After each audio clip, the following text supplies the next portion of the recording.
A proud sponsor of this broadcast is Bailey Enterprises. For over 50 years, Bailey has become the name you can trust. With Pit Stop Travel Centers, you can fuel up and stock up on trip snacks at locations all over Fremont County. You can also put your trust in Bailey Tire and Auto for service to keep handy for those times when your luck runs out on the road. Refresh at the Speedway Cafe with a dine-in meal or a round of carry-out with a variety of specials to keep you going. Go with Bailey.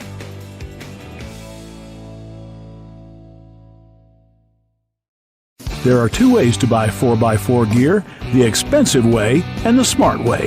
The expensive way is when you buy a new truck or SUV and the dealer sells you the brush guard, the heavy-duty bumpers, the steps, lights, winch, you name it. He rolls it all in with your loan into your monthly payment. But here's the smart way. Shop at Wyoming 4x4, where you get expert advice from Dan, quality gear, professional installation, all for a whole lot less than you'd spend at a car dealer. Wyoming 4x4 on North Federal in Riverton. The smart way to roll. From the wide open spaces to the canyon near you, Wyoming.com is reaching more homes and businesses than ever before. For more than 25 years, we've aimed to provide the best internet and phone service to meet the needs of our customers all across the great state of Wyoming. Now it's getting even better. Wyoming.com, expanding to an area near you. Wyoming.com. We're out there. Want access to local news, sports, events, and more? Download the WYO Today app. Now available on all platforms. Stream your favorite radio station, submit something to buy, sell, or trade for deals on the dial, or view contests and special coupons. Better yet, the WYO Today app is the best way to access free HD video of Fremont and Hot Springs County athletics. It's all at your fingertips. Head to your app store or visit wyotoday.com to download the WYO Today app now.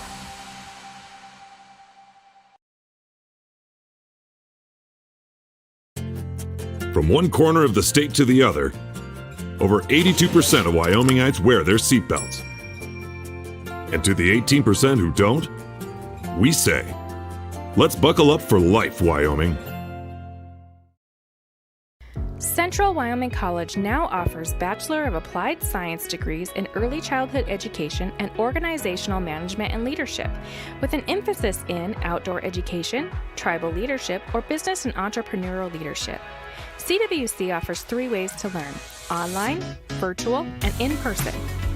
Learn, grow, lead, and advance at Central Wyoming College. CWC is leading the way with expanded programs in the Bachelor of Applied Science degrees. During winter storms, it doesn't take long for roads to turn slick. Snowfall is often accompanied by high winds, and blowing and drifting snow can make it difficult to see the road. Speed limits are based on dry pavement conditions and good visibility. Be ready to reduce speed and increase following distance. Crashes are twice as likely to happen when it's slick out, and it's usually because someone is driving too fast for conditions. Remember, when there's ice and snow, take it slow. This message is brought to you by WYDOT. In any sport, athletes face the chance of sustaining an injury. According to the Athletic Training Association, 90% of student athletes reported some sort of sports-related injury. What's more, is 54% report playing while injured. For various reasons, sports-related injuries are increasingly leaving our youth at risk of exposure to opioid-based pain medication. Fremont WhenTheGameSlowsDown.com is here to help navigate monitoring medication, social support, and suggestions on what to do when the game slows down. Brought to you by Fremont County Prevention Program.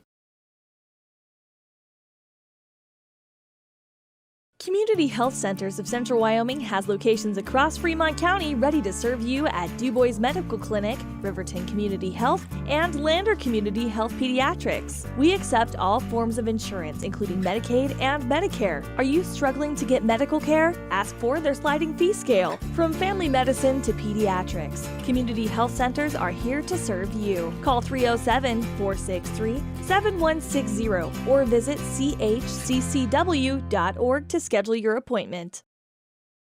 Riverton's Hampton Inn & Suites is proud to sponsor our youth athletics in Fremont County. Fremont County school athletics provide our youth timeless experiences and lessons that can lead to success for life. Setting goals, teamwork, and hard work make young athletes into good citizens. Why should your new floor come from Carpet One? Because we're passionate about the spaces our neighbors call home. We're part of your community, and we're also part of the world's largest cooperative of independently owned and operated flooring stores. So you can be sure you'll get great selection and outstanding value with every installation. Whether it's carpet, hardwood, tile, or luxury vinyl, our experts take the guesswork out of choosing the right floor. We're your local Carpet One Floor and Home, the one store for your perfect floor. Gotchi Rehabilitation and Wellness knows what it means to be on top of your game. For over 60 years, Gotchi has led the field in providing physical therapy, occupational therapy, and wellness in Thermopolis and their facilities in Worland, Basin, Powell, Cody, and Shoshoni. Whether you're recovering from an injury, deconditioned, post-stroke, or just looking to take control of your health, you'll find years of dedicated experience paired with personal care at Gotchi Rehabilitation and Wellness. Learn more at gotchi.org.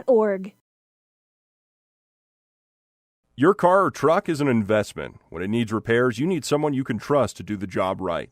Take it to Gunners Automotive. They repair all makes and models of cars and trucks, from oil changes to brakes, tires, and more. Gunners Automotive, 856-2288.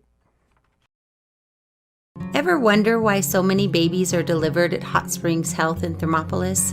Could it be the exceptional prenatal care offered by our providers?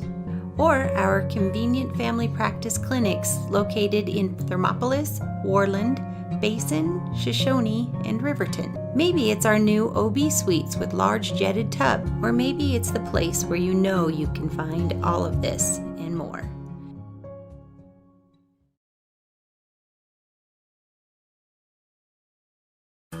Why should you choose Lander Medical Clinic or Western Family Care for your health care? In addition to 4 locations in Fremont County, they also provide telehealth. Telehealth can be your go-to answer when you're out of town, on the road, or just can't get to urgent care. All you need is a good internet connection. To schedule a telehealth appointment, call 332-3941 today. That's 332-3941. Lander Medical Clinic and Western Family Care. With telehealth, they're putting your health first every time.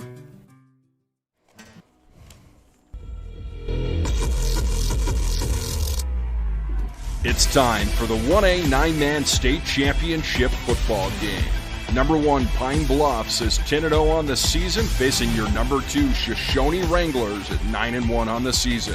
To bring it your way, here's live from Laramie's War Memorial Stadium, the voice of the Fremont County Game of the Week, Cody Beers.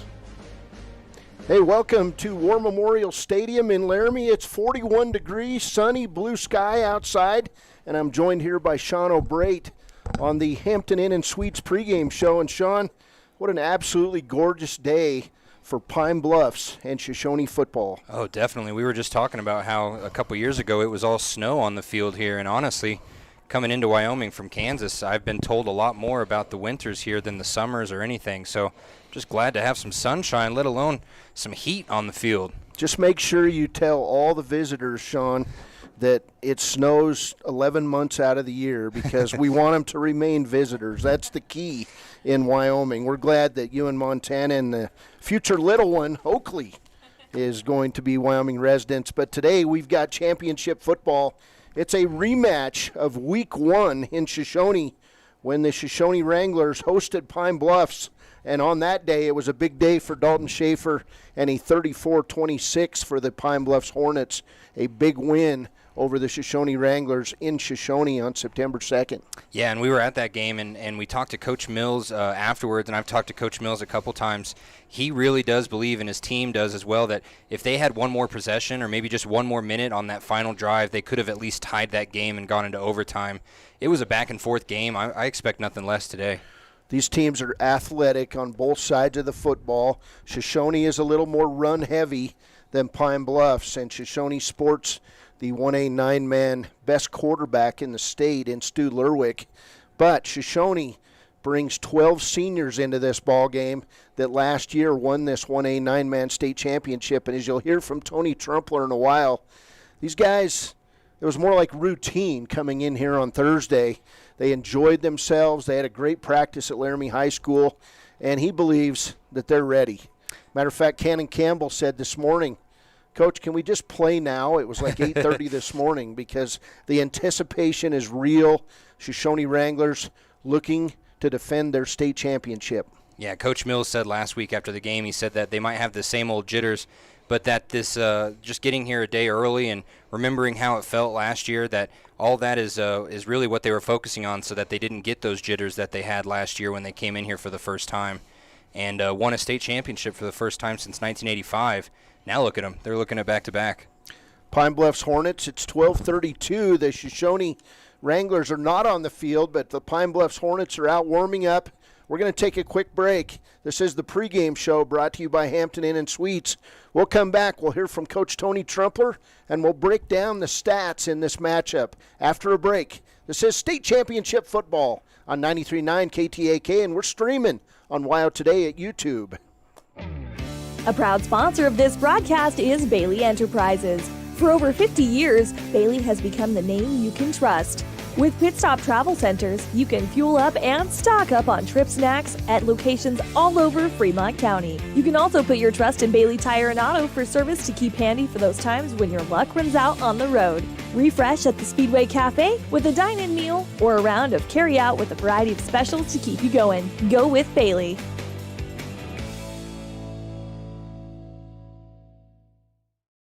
There are two ways to buy 4x4 gear, the expensive way and the smart way.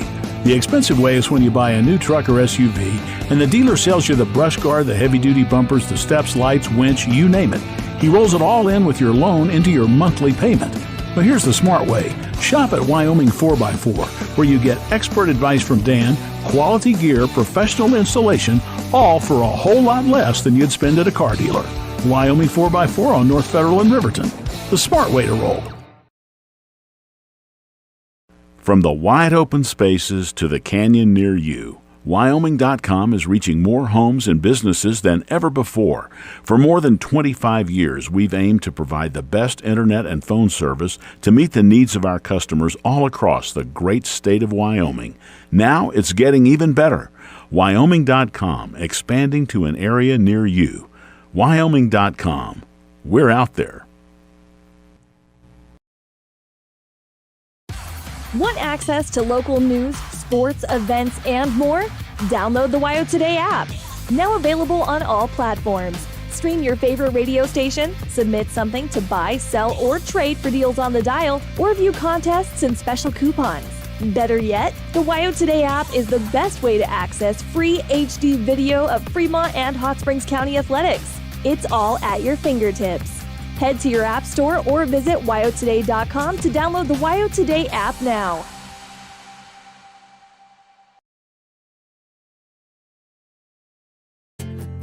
From one corner of the state to the other, over 82% of Wyomingites wear their seatbelts. And to the 18% who don't, we say, let's buckle up for life, Wyoming. Welcome back. War Memorial Stadium in Laramie. Beautiful day, 41 degrees, and we're getting ready for Pine Bluffs and Shoshoni in the 1A 9-man state championship. This Pine Bluffs team comes into this game 10-0 on the season. They went perfect in conference play at 7-0, and their first game of the year, they would beat Shoshoni 34-26 up in Shoshoni. This Pine Bluffs offense, well, they come out averaging 226 yards a game rushing, 203 yards a game passing through the air. Defensively, they give up 59 yards rushing per game and 67 yards passing. Their playoff run started on October 28th with a 45-16 win over Big Piney and Pine Bluffs, and then they followed that with a wild 35-32 win over Rocky Mountain, the team that beat them last year in the state semifinals. That went on November 4th. So as Shoshoni now on the field with their speaker playing the trumpets of the closer for the New York Mets. And teams actually stop doing what they're doing and watch Shoshoni, Shawn. But individually for the Pine Bluffs Hornets, Dalton Schaefer, the leading rusher, 75 carries, 709 yards. That's 9.5 yards per carry. He scored 12 rushing touchdowns on the year. But they're just not a one-man gang. Taylor Becken has rushed the ball 66 times for 439 yards and 9 touchdowns. Quarterback Stu Lerwick, 53 carries, 431 yards and 8 touchdowns. And Abe Serrano, 55 carries, 344 yards and 6 touchdowns. Through the air, Stu Lerwick, 116 out of 191 for 2,028 yards. He's thrown 25 touchdown passes and just 3 interceptions. Wow. On the other side, Ryan Fornstrom, the leading receiver, 46 catches, 977 yards, and 15 touchdowns. And Colin Jensen, 24 catches, 399 yards, and 3 touchdowns. Top defender on this Pine Bluffs team is Ryan Fornstrom, 110 tackles. He's got 4 interceptions. And then Diego Perigis with 57 tackles on the season. Pine Bluffs 10-0 on this season. They'll be warming up here in the north end zone as Shoshoni now out in their white road uniforms, blue pants. They're warming up on the south part of this field. We'll be back. We'll break down the Shoshoni stats after a break. This is the pregame show brought to you by Hampton Inn & Suites. A proud sponsor of this broadcast is Bailey Enterprises. For over 50 years, Bailey has become the name you can trust. With Pit Stop Travel Centers, you can fuel up and stock up on trip snacks at locations all over Fremont County. You can also put your trust in Bailey Tire and Auto for service to keep handy for those times when your luck runs out on the road. Refresh at the Speedway Cafe with a dine-in meal or a round of carry-out with a variety of specials to keep you going. Go with Bailey. From the wide open spaces to the canyon near you, Wyoming.com is reaching more homes and businesses than ever before. Now it's getting even better. Wyoming.com, expanding to an area near you. Welcome back to War Memorial Stadium. Shoshoni and Pine Bluffs here in the pregame show, warming up on the field as we get ready for the 1A 9-man state championship game. Shoshoni comes into this game 9-1 on the season. That one blemish September 2nd at the hands of Pine Bluffs in Shoshoni, a 34-26 setback. Shoshoni Wranglers through 10 games, averaging 295 yards a game rushing, 114 passing. On defense, they give up 138 yards rushing and 78 through the air. They will be tested today by the state's best 1A 9-man quarterback, Stu Lerwick. The trip to this state championship game for Shoshoni started with a 53-12 win over Lusk in Shoshoni 2 weeks ago, and then last week a big one, 40-6 over Wind River in the state semifinals. That's the second straight year that game was played. Individually, rushing-wise, senior Peyton Trumpler leads the way. 225 carries, 1,904 yards, and 27 rushing touchdowns for the senior. Outstanding. And that speaks testaments to his team and his blockers and everybody who makes this offense go for Peyton Trumpler. And he would be the first guy to tell you that. Senior Cannon Campbell, the second leading rusher, 79 carries, 595 yards, and 7 rushing touchdowns. And quarterback Alex Mills, 40 carries, 156 yards, and 2 touchdowns for Shoshoni. Through the air, Alex Mills, 62 of 116 through the air, 1,113 yards, 17 touchdowns, and 9 interceptions. Receiving-wise, the leading receiver back from that ankle injury, third week back, as a matter of fact, senior Trey Fike, 28 catches, 422 yards, and 5 touchdowns. Probably the biggest target in the state, regardless of class, is 6'6", 300-pounder Jackson Stanley at tight end, 11 catches, 270 yards, and 6 touchdowns. And then Peyton Trumpler, 11 catches, 232 yards, and 2 touchdowns. Defensively, the Shoshoni team led by Dominic Jarvis. He's got 108 tackles, outstanding defender at his linebacker spot. The other linebacker, Peyton Trumpler, 101 tackles. Cannon Campbell with 62 tackles, and Quentin Clark with 54 tackles. It's going to take this whole senior class, Shawn, to make things go today for the Shoshoni Wranglers. Oh, definitely. And one of my favorite signs I've seen all year was at that Shoshoni-Wind River game last week, and it said, bring on the Trumpler train. And, you know, if Pine Bluffs, if they can stop the Trumpler train, I think it's pretty obvious that that's their number one goal, but that doesn't mean that this offense just stops. You mentioned Cannon Campbell. You mentioned Alex Mills. One person you didn't really mention, Dom Jarvis. He doesn't get a lot of attention, but he can run the ball out of the backfield, and he's a great pass catcher when he gets out into open space. But Jackson Stanley, that's a big target that's able to get behind the defense every now and then and surprise you. But just like you said, Pine Bluffs isn't a one-man team. Neither is Shoshoni. No, it'll be fun today, and we got a chance to catch up with a fidgety, nervous Coach Tony Trumpler down at the north end zone before this one, and it's always been fun talking to Coach Trumpler in these pregame interviews. A great interview, and he's got some good insights on today's state championship game. So we'll go right now to that pregame interview just a few minutes ago. Well, it's a beautiful sunny day here in Laramie at War Memorial Stadium. I'm standing on the turf with Shoshoni coach Tony Trumpler. And Coach, feels good to be back, I'm sure. Yeah, it's awesome. Great day. The kids are ready to go. It's really cool still. Not as starstruck this year, I don't think, but it's still awesome to be back here playing again. So how'd your road trip go together? You said you left Thursday, and what'd you do when you got down here? Yeah, we ran it a little bit about Medicine Bow. We ran into some weather, and so it took us a little longer, but we got here Thursday night. We went to the UW basketball game, and the boys enjoyed that, and then we just kind of hung out yesterday, practiced in Laramie at the Laramie field, came and watched some games, had a good dinner last night, and ready to play now. Kids get much sleep? Are they as excited as they were last year? I guess how's the mindset of the Shoshoni Wranglers team coming into today?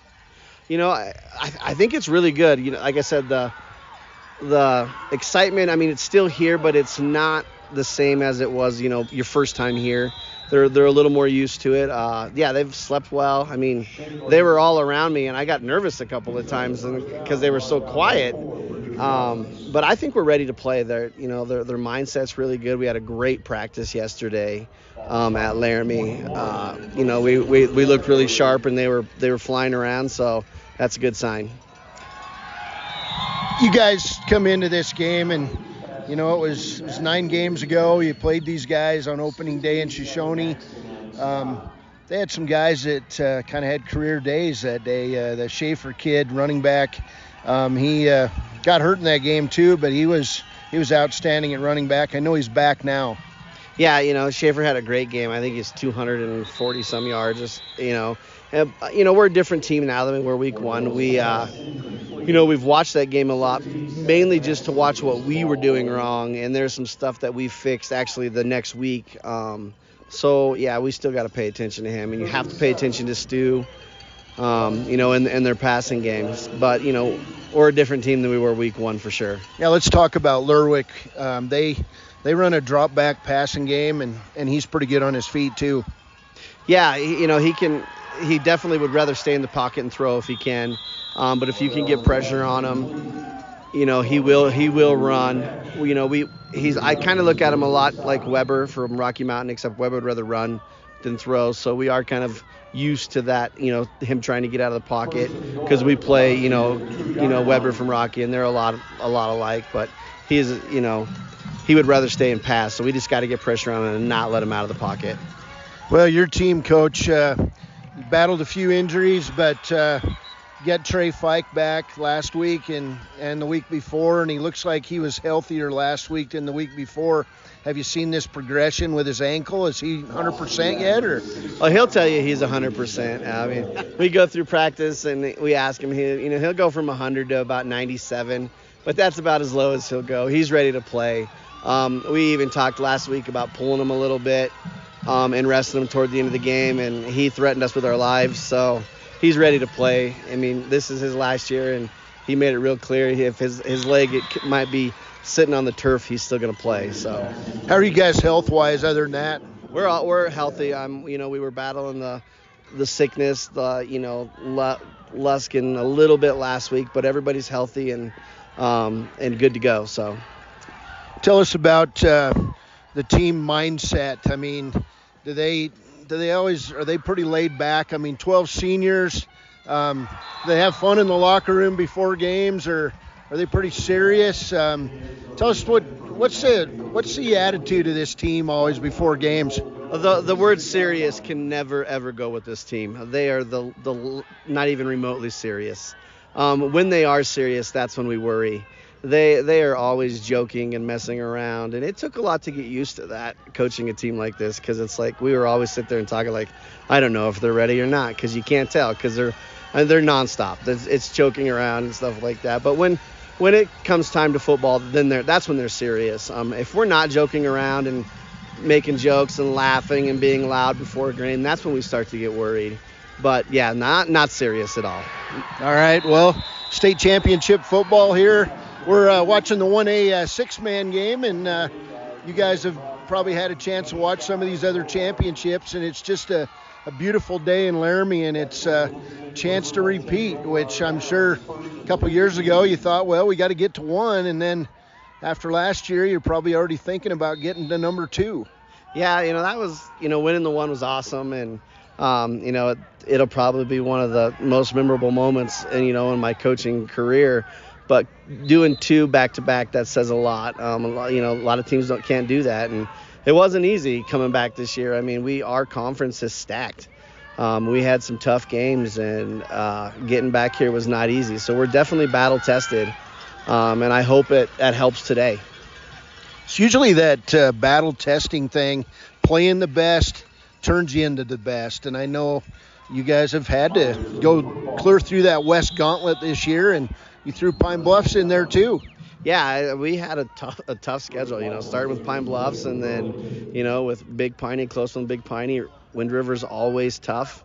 Rocky, it was a close one in Rocky. So it's definitely we've had to play 4 quarters of football quite a few times this year, and I hope that comes out to be, a big advantage for us. So what comes to mind when I say the color purple? I don't like it. It's not. I mean, I graduated from Du Bois, so that purple was our rivalry, and now I work in Shoshoni, and purple's our rivalry, and Pine Bluffs is becoming a rivalry, and it's just always purple. I just don't like the color purple. I mean, it's so bad. My daughter, when she was growing up, she would not wear purple. I mean, I've brainwashed her pretty well that she hates the color purple. So it's blue and gold for Coach Trumpler. It's always blue and gold for me. Hey, good luck, Coach. We'll run down. We'll get you after the game. About ready to step on this artificial turf. It'll be a great day. I'm excited. I'm just ready to play. This is the nerve-wracking part for me, is the hurry up and wait. These guys, I was talking to Cannon Campbell a little bit before the game. He's like, Coach, can we just play?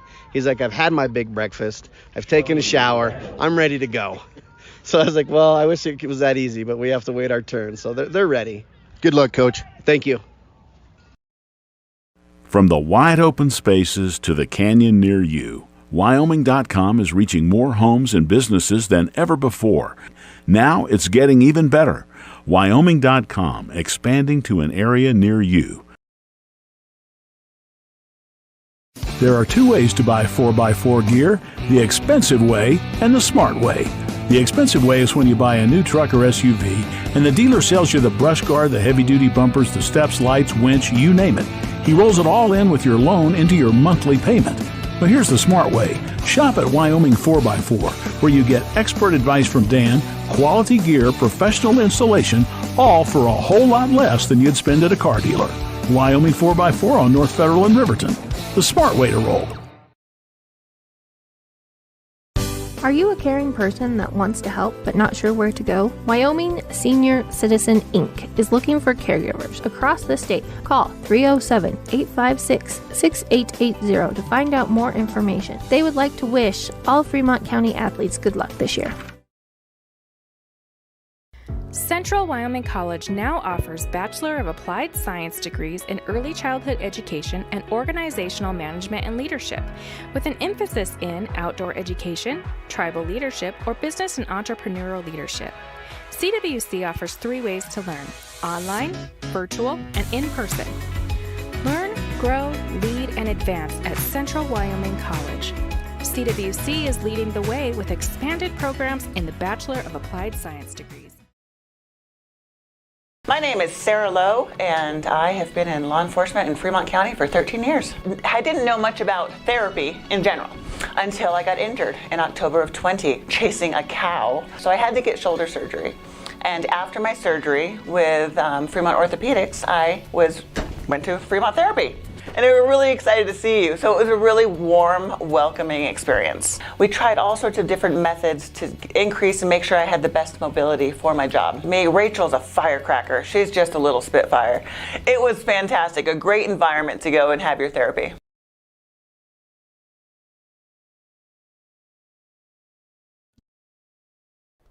Welcome back, War Memorial Stadium. Beautiful Saturday afternoon, about 41 degrees here as we get ready for the coin flip. Shoshoni getting final instructions from their coaches. Pine Bluffs out on the other side of the field, and I don't know, maybe they're going to do the national anthem here. I'm not sure, but we'll talk about things. Keys to the game. First for Shoshoni, as it looks like they're going to run over and then run through their banner like they always do. They got to get the picture. But Shoshoni, in my opinion, has got to establish the run game, and they've got to be opportunistic in their pass game, and then they've got to slow down this Lerwick to Fornstrom combination. Third time's a charm. I guess this is the third. I don't know what that means. Do you? Well, I mean, it'd be their third state championship since 1985, but they haven't been to a state championship 3 times in a row, so maybe it is the third state championship appearance. It says third time's a charm across the Shoshoni banner. So we are going to do the national anthem. So we'll take a break. We'll come back with Shawn's keys to the game and the starting lineups here on the pregame show brought to you by Hampton Inn Suites. It's state championship Saturday here on 93.9 KTAK. From the wide open spaces to the canyon near you, Wyoming.com is reaching more homes and businesses than ever before. Now it's getting even better. Wyoming.com, expanding to an area near you. There are 2 ways to buy 4x4 gear, the expensive way and the smart way. The expensive way is when you buy a new truck or SUV and the dealer sells you the brush guard, the heavy-duty bumpers, the steps, lights, winch, you name it. He rolls it all in with your loan into your monthly payment. But here's the smart way. Shop at Wyoming 4x4, where you get expert advice from Dan, quality gear, professional installation, all for a whole lot less than you'd spend at a car dealer. Wyoming 4x4 on North Federal in Riverton. The smart way to roll. Are you a caring person that wants to help but not sure where to go? Wyoming Senior Citizen Inc. is looking for caregivers across the state. Call 307-856-6880 to find out more information. They would like to wish all Fremont County athletes good luck this year. Central Wyoming College now offers Bachelor of Applied Science degrees in Early Childhood Education and Organizational Management and Leadership, with an emphasis in outdoor education, tribal leadership, or business and entrepreneurial leadership.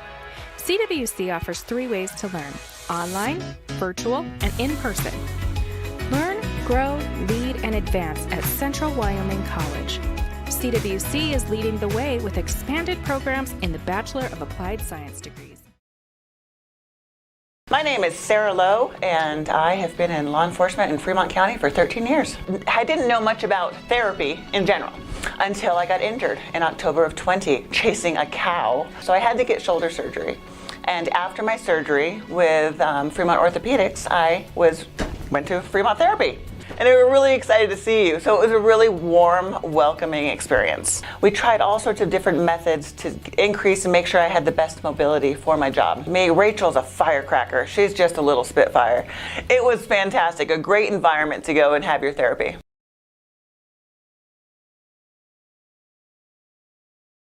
Riverton Vision Center offers comprehensive eye health exams, highly trained staff, and a large selection of fashion eyewear and sunglasses. Dr. Ballard, Dr. Hinkle, and Dr. Frazier offer over 70 years of experience. Call Riverton Vision Center at 856-9451 to schedule an appointment today.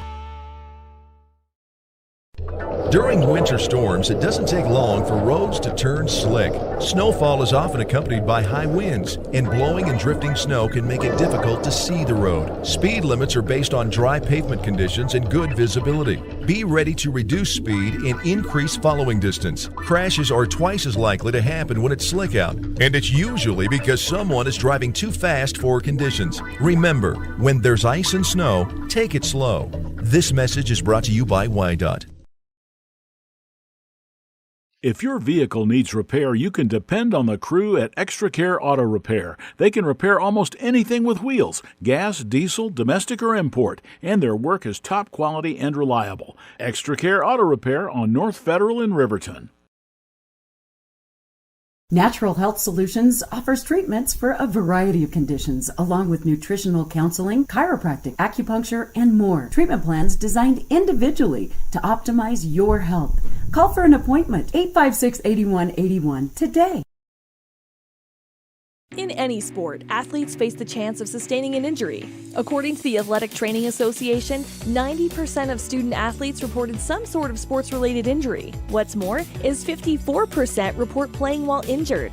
For various reasons, sports-related injuries are increasingly leaving our youth at risk of exposure to opioid-based pain medication. Fremont WhenTheGameSlowsDown.com is here to help navigate monitoring medication, social support, and suggestions on what to do when the game slows down. Brought to you by Fremont County Prevention Program. Welcome back. War Memorial Stadium is the Shoshoni Wranglers being introduced down on the field. And we're about ready to play football here as the Pine Bluffs Hornets come out in their purple tops, gold numbers, white pants. And the Shoshoni Wranglers will come out in their blue and gold pants, white tops with blue on each sleeve, and blue helmets with that distinctive Wrangler logo on each side of the helmet. The teams being introduced, as I look down on the field, it's going to be the starters for Shoshoni, brought to you by Sutherland's. The starting lineups, Trey Fike, the senior, Cannon Campbell, a senior, Alex Mills, the senior quarterback, Quentin Clark, the sophomore wide receiver, Braxton Mills will start on defense, Julian Caballo will start on the offensive line and defensive line, Dom Jarvis at wide receiver and middle linebacker today. Tucker Maddock will play on defense, Peyton Trumpler on both sides of the ball at running back and outside linebacker, Theo Litz on the line for this team, Kellen Lenan on the offensive line and defensive line, Corbin DeWitt, the starting center. Great story, we'll talk about him throughout today. Jackson Stanley, the 6'6", 295-pound senior, starts on the offensive line and defensive line. Starters for this Pine Bluffs team, Stu Lerwick will play both ways. He's a quarterback and defensive back. We've got Dalton Schaefer, Colin Jensen. Schaefer comes out, he wears number 15. We've got number 20, Alex Sloan, a 5'9", 165-pound senior. Also starting out there's James Langois, a 5'8", 155-pound junior for Pine Bluffs. And number 21, Mitchell Burkhofer, a 5'10", 225-pound junior. And the other lineman coming out, number 66, Cashton Martinez, a 5'10", 165-pound senior. Shawn, give us your keys to this game. Well, you kind of mentioned it earlier. They need to get the run game going. Shoshoni does. They need to get Peyton Trumpler and Cannon Campbell. They need to get them in a flow that's going to continue throughout the game. And then they need to be opportunistic with their passes, like you said. They can get into good space, especially when they use their size to their advantage. They're a pretty big team up on the front line. So, and as far as Pine Bluffs goes, they are going to use Stu Lerwick a lot today, I would imagine. And if you're Shoshoni defensively, you need to stop that in its tracks right away. You need to try and get them running the ball, and this defense of Shoshoni does a great job defending the run. We saw it last week against Wind River when they took down Cooper Frederick, who now holds the state record for the most rushing yards in one game, and they held him to a very minimal game they were not expecting.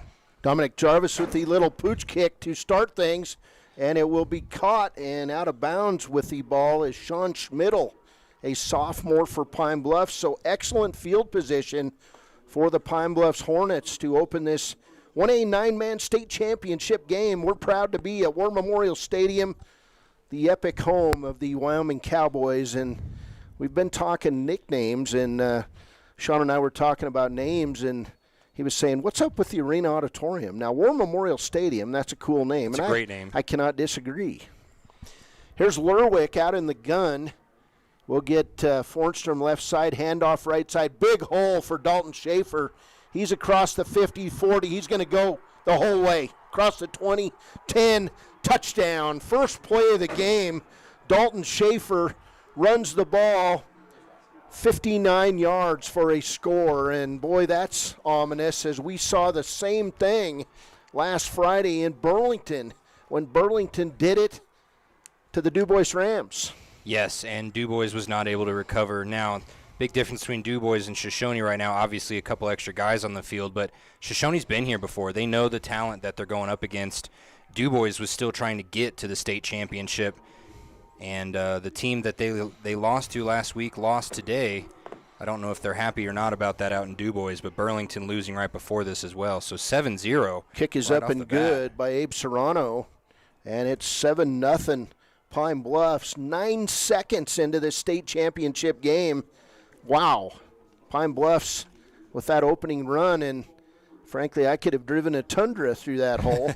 We'll be back. This is state championship ball. Shoshoni going on offense after a break on KTAK. From the wide open spaces to the canyon near you, Wyoming.com is reaching more homes and businesses than ever before. Now it's getting even better. Wyoming.com, expanding to an area near you. There are two ways to buy 4x4 gear, the expensive way and the smart way. The expensive way is when you buy a new truck or SUV and the dealer sells you the brush guard, the heavy-duty bumpers, the steps, lights, winch, you name it. He rolls it all in with your loan into your monthly payment. But here's the smart way. Shop at Wyoming 4x4, where you get expert advice from Dan, quality gear, professional installation, all for a whole lot less than you'd spend at a car dealer. Wyoming 4x4 on North Federal and Riverton. The smart way to roll. Welcome back. Abe Serrano will kick the ball off down the right side. Picked up at the 10 by Peyton Trumpler. He's over the 20, now the 25. He'll bowl his way out over the 30, where he will be taken down on the play by Cashton Martinez of Pine Bluffs. First down, Shoshoni at its own 31. Yeah, Peyton had a great block by Wiley Filio, gave him an extra 5 or 6 yards there at the end. He could have been stopped inside the 20, but instead they got all the way up to the 31 pretty much. Good job, Wiley. 11:44 to play first quarter. Pine Bluffs up 7-0 on that 59-yard touchdown run by Dalton Schaefer. Here's Alex Mills out in the shotgun, surrounded, full house backfield. Handoff, Peyton Trumpler. He'll run out over the 35 and be tackled at the 36. And again, another tackle for Cashton Martinez, the 5'10", 165-pound senior. So 2nd and 5 for Shoshoni. And they're going to, like we said, they're going to try and get the run game early, but I wouldn't be surprised if maybe just because it's the state championship game, maybe they do a little trickery here on this first drive at some point and get someone out in the open deep.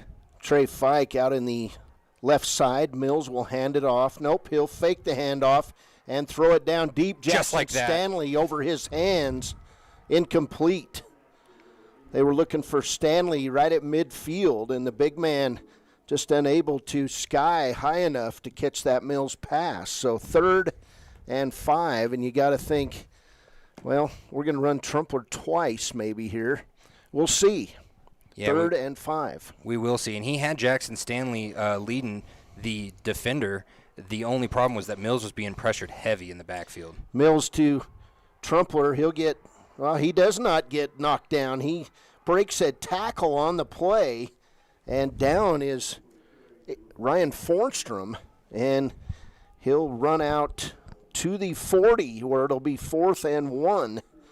And Shoshoni has no qualms at all. They're going to line up and go for it on 4th and 1. Oh, wouldn't you if you had Peyton Trumpler in the backfield? He ran right into his center, Corbin DeWitt, and that's what kind of stopped him up there. He could have gotten that first down, I believe. Mills in the shotgun. He'll sneak it, and it'll be a first down over the 40, and he'll go down about the 42 on the play.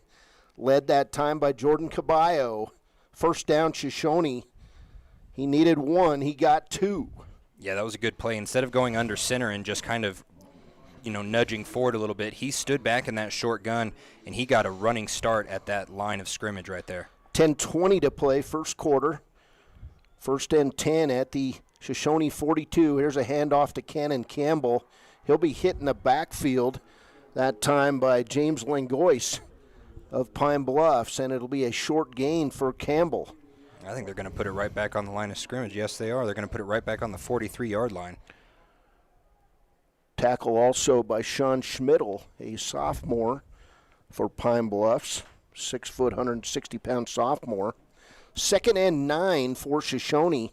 2 receivers right, Jarvis and Fike. Here's Mills in the gun, and we're going to get encroachment on Pine Bluffs. It's and like number 58, Diego Pangian. I don't know how to say that. 6 foot, 185-pound senior. I was told the guy hits like a truck, so maybe we'll just call him Truck. Looks like Diego Panagua. I don't know. But you're right. He does hit pretty hard. We were told that earlier. And a nice little 5-yard to go. 2nd and 4, handoff to Trumpler. Big hole over the right side. Peyton over midfield. Tackled down at the Pine Bluffs 47-yard line, where it'll be a first down for the Wranglers. Yeah, and Peyton Trumpler, he had a huge hole to run through, and he decided to go a little bit to the right where he only had 2 defenders in front of him, one being blocked, and that extra defender just got to him right before he got to that line of scrimmage. Oh, no, they gave it to him, did they not? They did. First down and 10. Good blocking the right side of that line. Jackson Stanley, Jordan Caballo. Here's a handoff left side, Cannon Campbell, and he'll gain about 2 yards on the play, taking that down by Diego Perry. Whatever. Let's just call him Diego. All right, we'll say Diego from now on. It's a 58 on his jersey. Big linebacker. Also in on that tackle for Pine Bluffs, Ryan Fornstrom. 2nd down and 8 for the Wranglers. Mills out in the short gun. Full house backfield. Trey Fike split out right. Here's a cross little trap play, and it's going to be a gain of about 5-6 yards for Peyton Trumpler on 2nd down. It'll be 3rd and 4 for the Wranglers. Shoshoni loves that call. They did it a lot against Wind River last week. They did it a lot against Big Piney in the game that you and I called, where they have basically 3 running backs in the backfield. They fake one, and they eventually find where the hole might be, and that's where they end up giving it to the 2nd or 3rd back, and they find that hole. But good fake there. Mills will hand off again. Trumpler over the right side. Breaks loose over the 35, the 30, inside the 30, and he'll be wrestled down on the 28.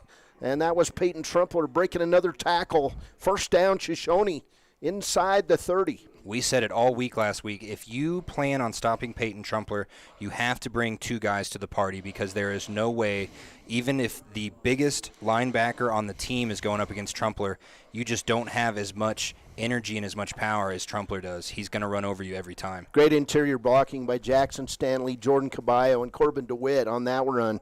Another handoff. Right side, Trumpler. They keyed on Cannon Campbell. Yes, they did. And Peyton Trumpler with a gain of 6 on first down, all the way down to the 22-yard line with 7:55 to go, first quarter. Yeah, that little fake to Cannon, we were just talking about how they line up with 2 or 3 running backs in the back. That fake to Cannon dragged 2 Pine Bluffs defenders into the backfield while Peyton had open room in the front. Peyton Trumpler, 6 carries, 38 yards on this drive. Here's Cannon Campbell right side, and a good gain for a Shoshoni first down. And that tackle that time, number 72, Felix Gregory for Pine Bluffs. But again, the Shoshoni offense moving the ball almost at will down the field in chunks of 5 to 12 yards at a time. Yeah, and Cannon Campbell, he's got a lot of energy. You heard Tony Trumpler talk about it earlier, how he wanted to play early. He's a bull rider, and a steer wrestler. He likes to get out and get contact. 1st and 10 at the 17. Big hole for Trumpler. He's over the 10, inside the 5, carrying tacklers all the way to the 3. and making that tackle, Pine Bluffs, number 20. Alex Sloan, the senior, but Peyton Trumpler nearly carried the guys into the end zone where now it's 1st and goal at the 3. Yeah, there was a Hornet that was just stuck on Peyton Trumpler's shoe for about 5 yards. He just dragged him along like a piece of tape. Mills hands right side Trumpler near the end zone. Is he in? They're going to say close, but no cigar on that play. So 2nd and goal inside the 1 at about the 2-foot line for Shoshoni. Yeah, he did a little dive over the line there and just ran into a whole bunch of purple right before he crossed the line of scrimmage, and it is literally 2 inches away from that line into the end zone there. And I would not be surprised if they just give it to Peyton again here. Max Mills gives the call to Alex Mills. Mills gets it in the gun. Handoff, walks it in. Touchdown, Shoshoni.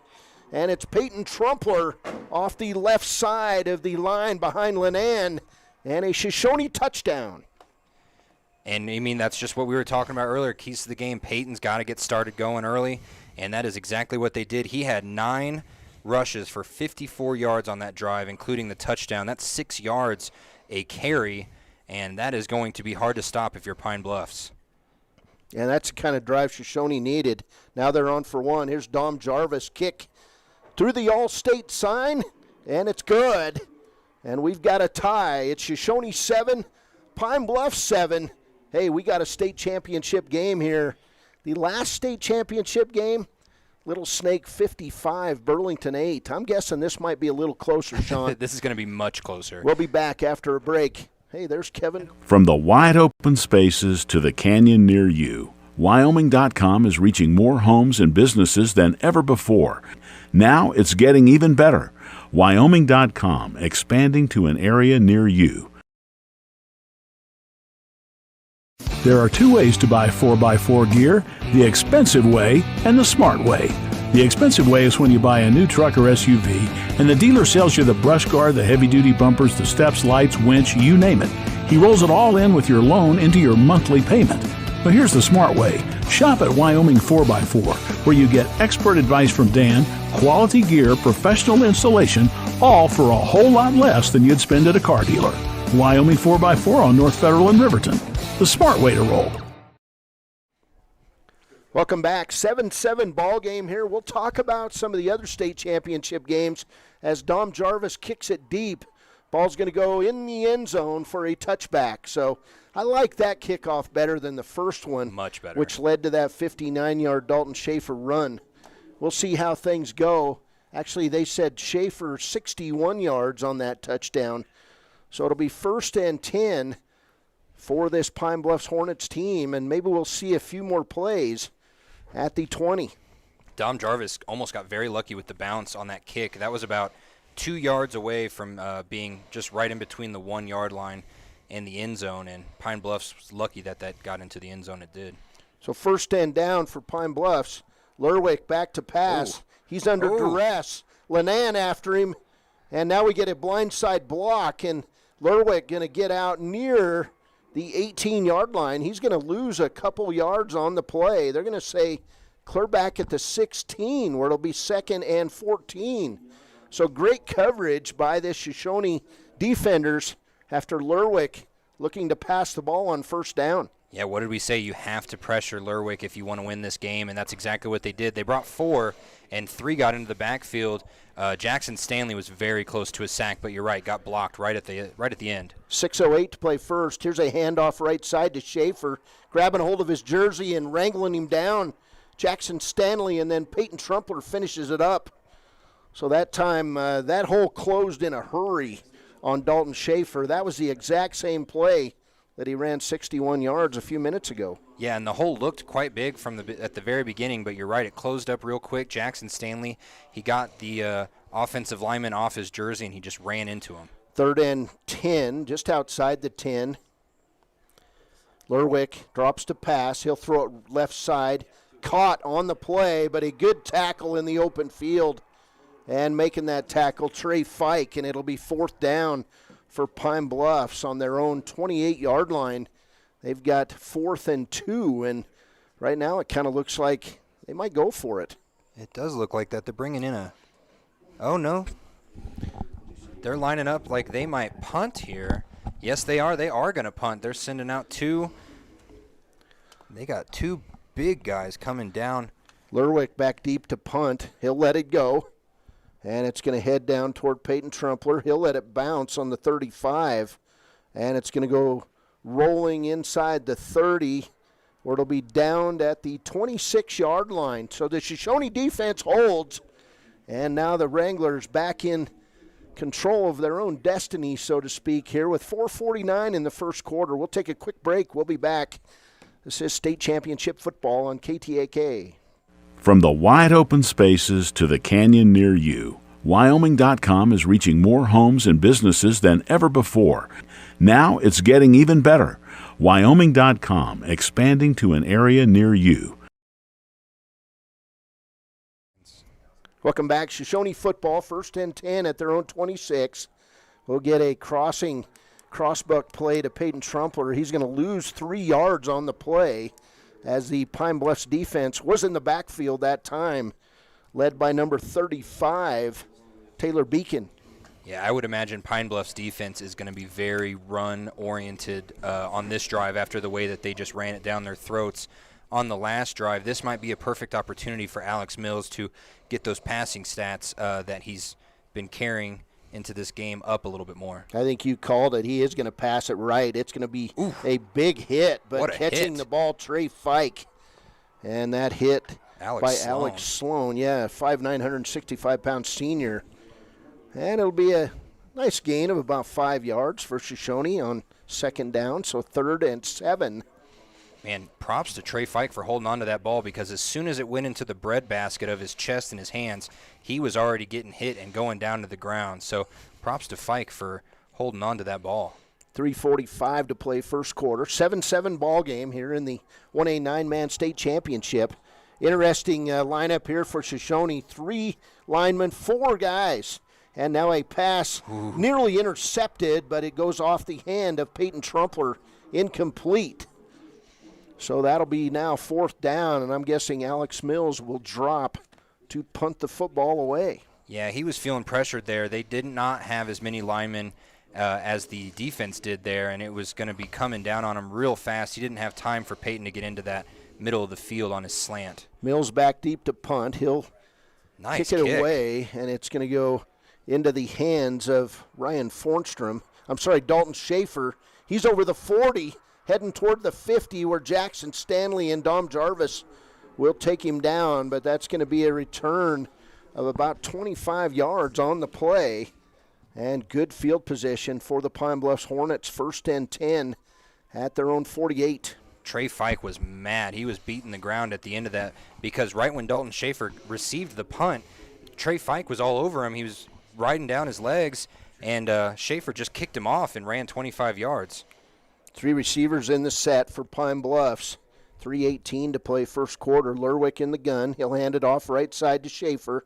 Another big hole and a good gain, but that time a big tackle taking him down hard was Peyton Trumpler. Dom Jarvis also in on that tackle for the Wranglers, but it'll be a gain of 6 for Pine Bluffs. Yeah, that tackle started with Dom. Dom was being held up by one of the offensive linemen. He just reached his hand out and grabbed Dalton Schaefer's jersey, which slowed him down enough for Peyton to get to him. So this is what you're going to need to do. You're going to have team football, and you're going to have to tackle people as a team, especially Dalton Schaefer. 2:48 to play first quarter. Hand off right side. Nope, Lerwick pulls it back. Oh, look at that pressure by Cannon. Campbell under pressure and a blindside hit on Trumpler.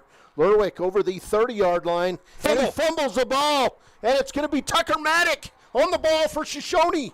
Recovered. It'll be Shoshone football. Well, hold on. The refs are still waiting. They're pulling them off each other. Maddock's got the ball in his breadbasket. It is Shoshone's ball. First down, Shoshone on a big turnover by Stu Lerwick, packing the ball like a loaf of bread. And guess what? Shoshone says, we'll take a couple slices. It'll be first down for Shoshone right at the 32-yard line. And a big turnover for the Wranglers. We'll see if they can capitalize.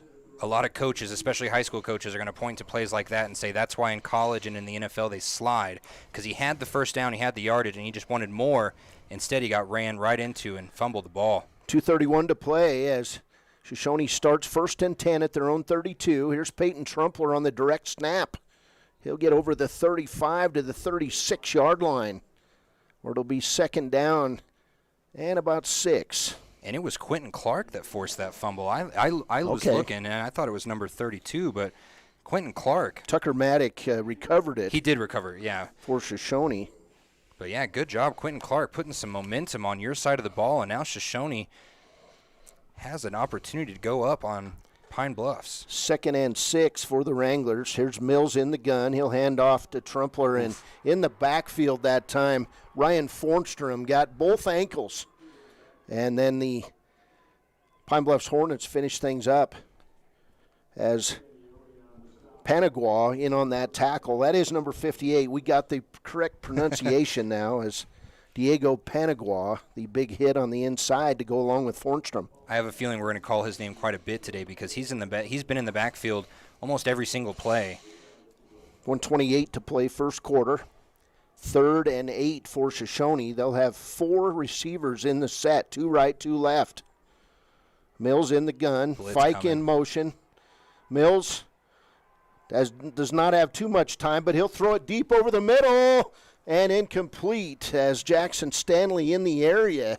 But Stu Lerwick was closer to the ball, and it'll be 4th down for Shoshoni. So Pine Bluffs making some good defensive adjustments and slowing down the Shoshoni running game. Definitely. Shoshoni needs to make those defensive adjustments, especially since it looks like they are about to punt again. But that was just great pressure there by the defense of Pine Bluffs. They were blitzing off the left side, and as soon as Trey Fike ran to the right on his pre-motion snap, I mean, it was just pretty obvious that blitz was coming to the left. I'm surprised. Mills back to punt.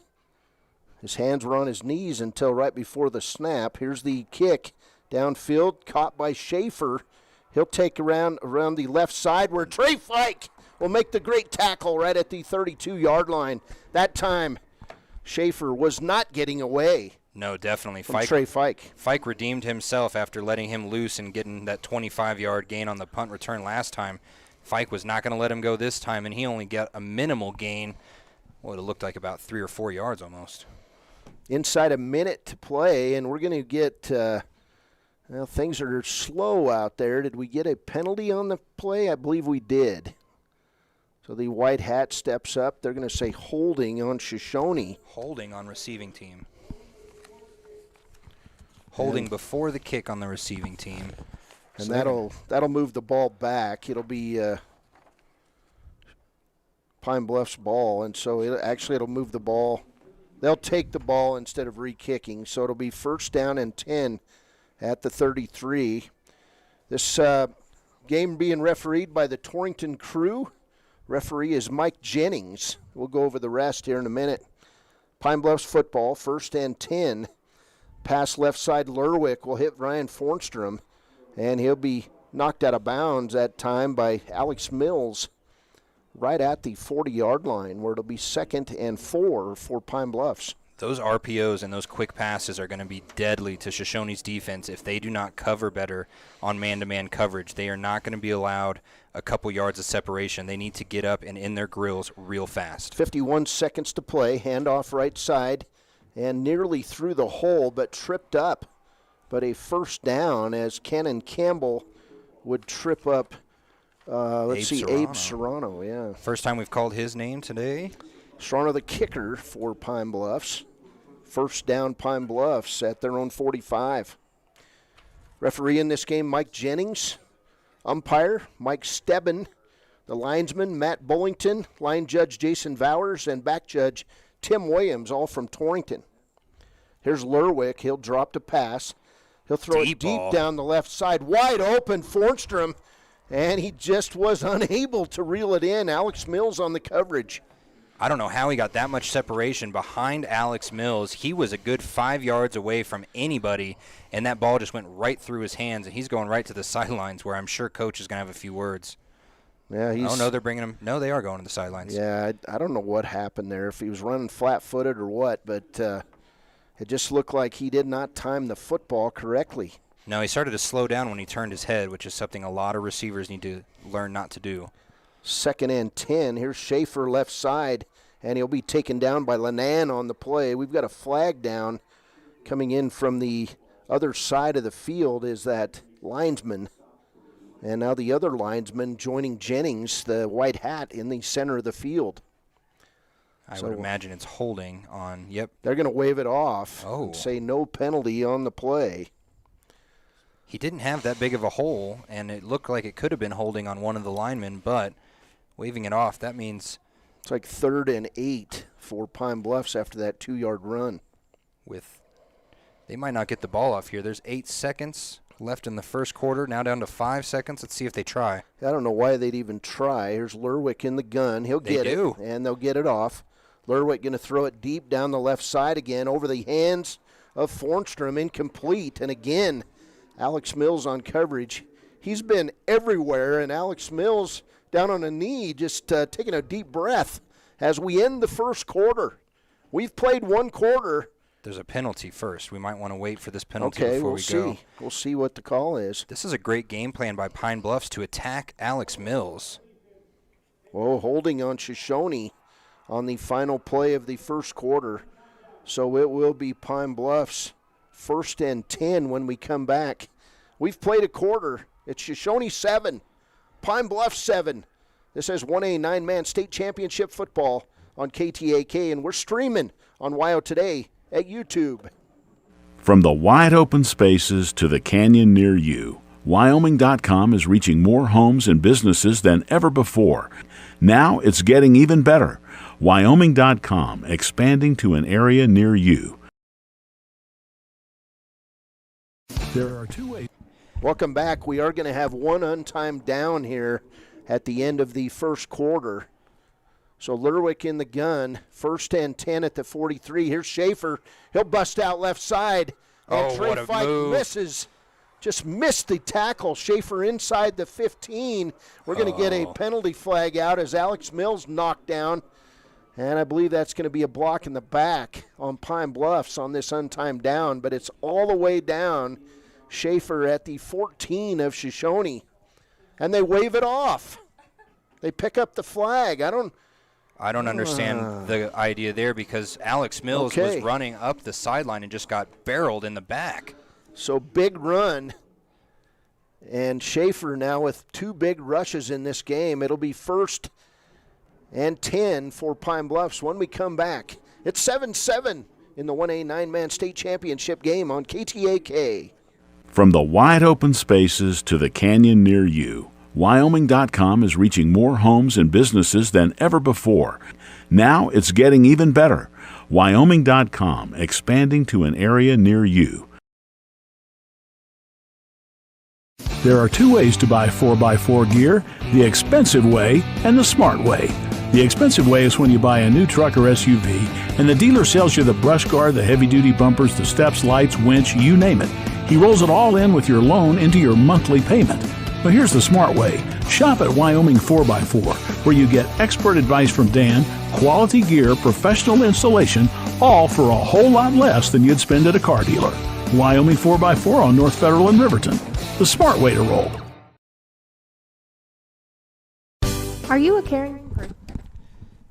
And we're back, and we came back a little early because it looks like Tony Trumpler's been having some words with the refs.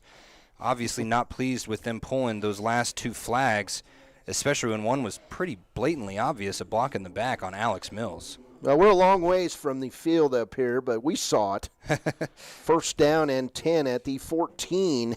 Here's Lerwick right side to Dalton Schaefer. He'll be wrestled down by Dom Jarvis. Jarvis looked like a bulldogger on that play.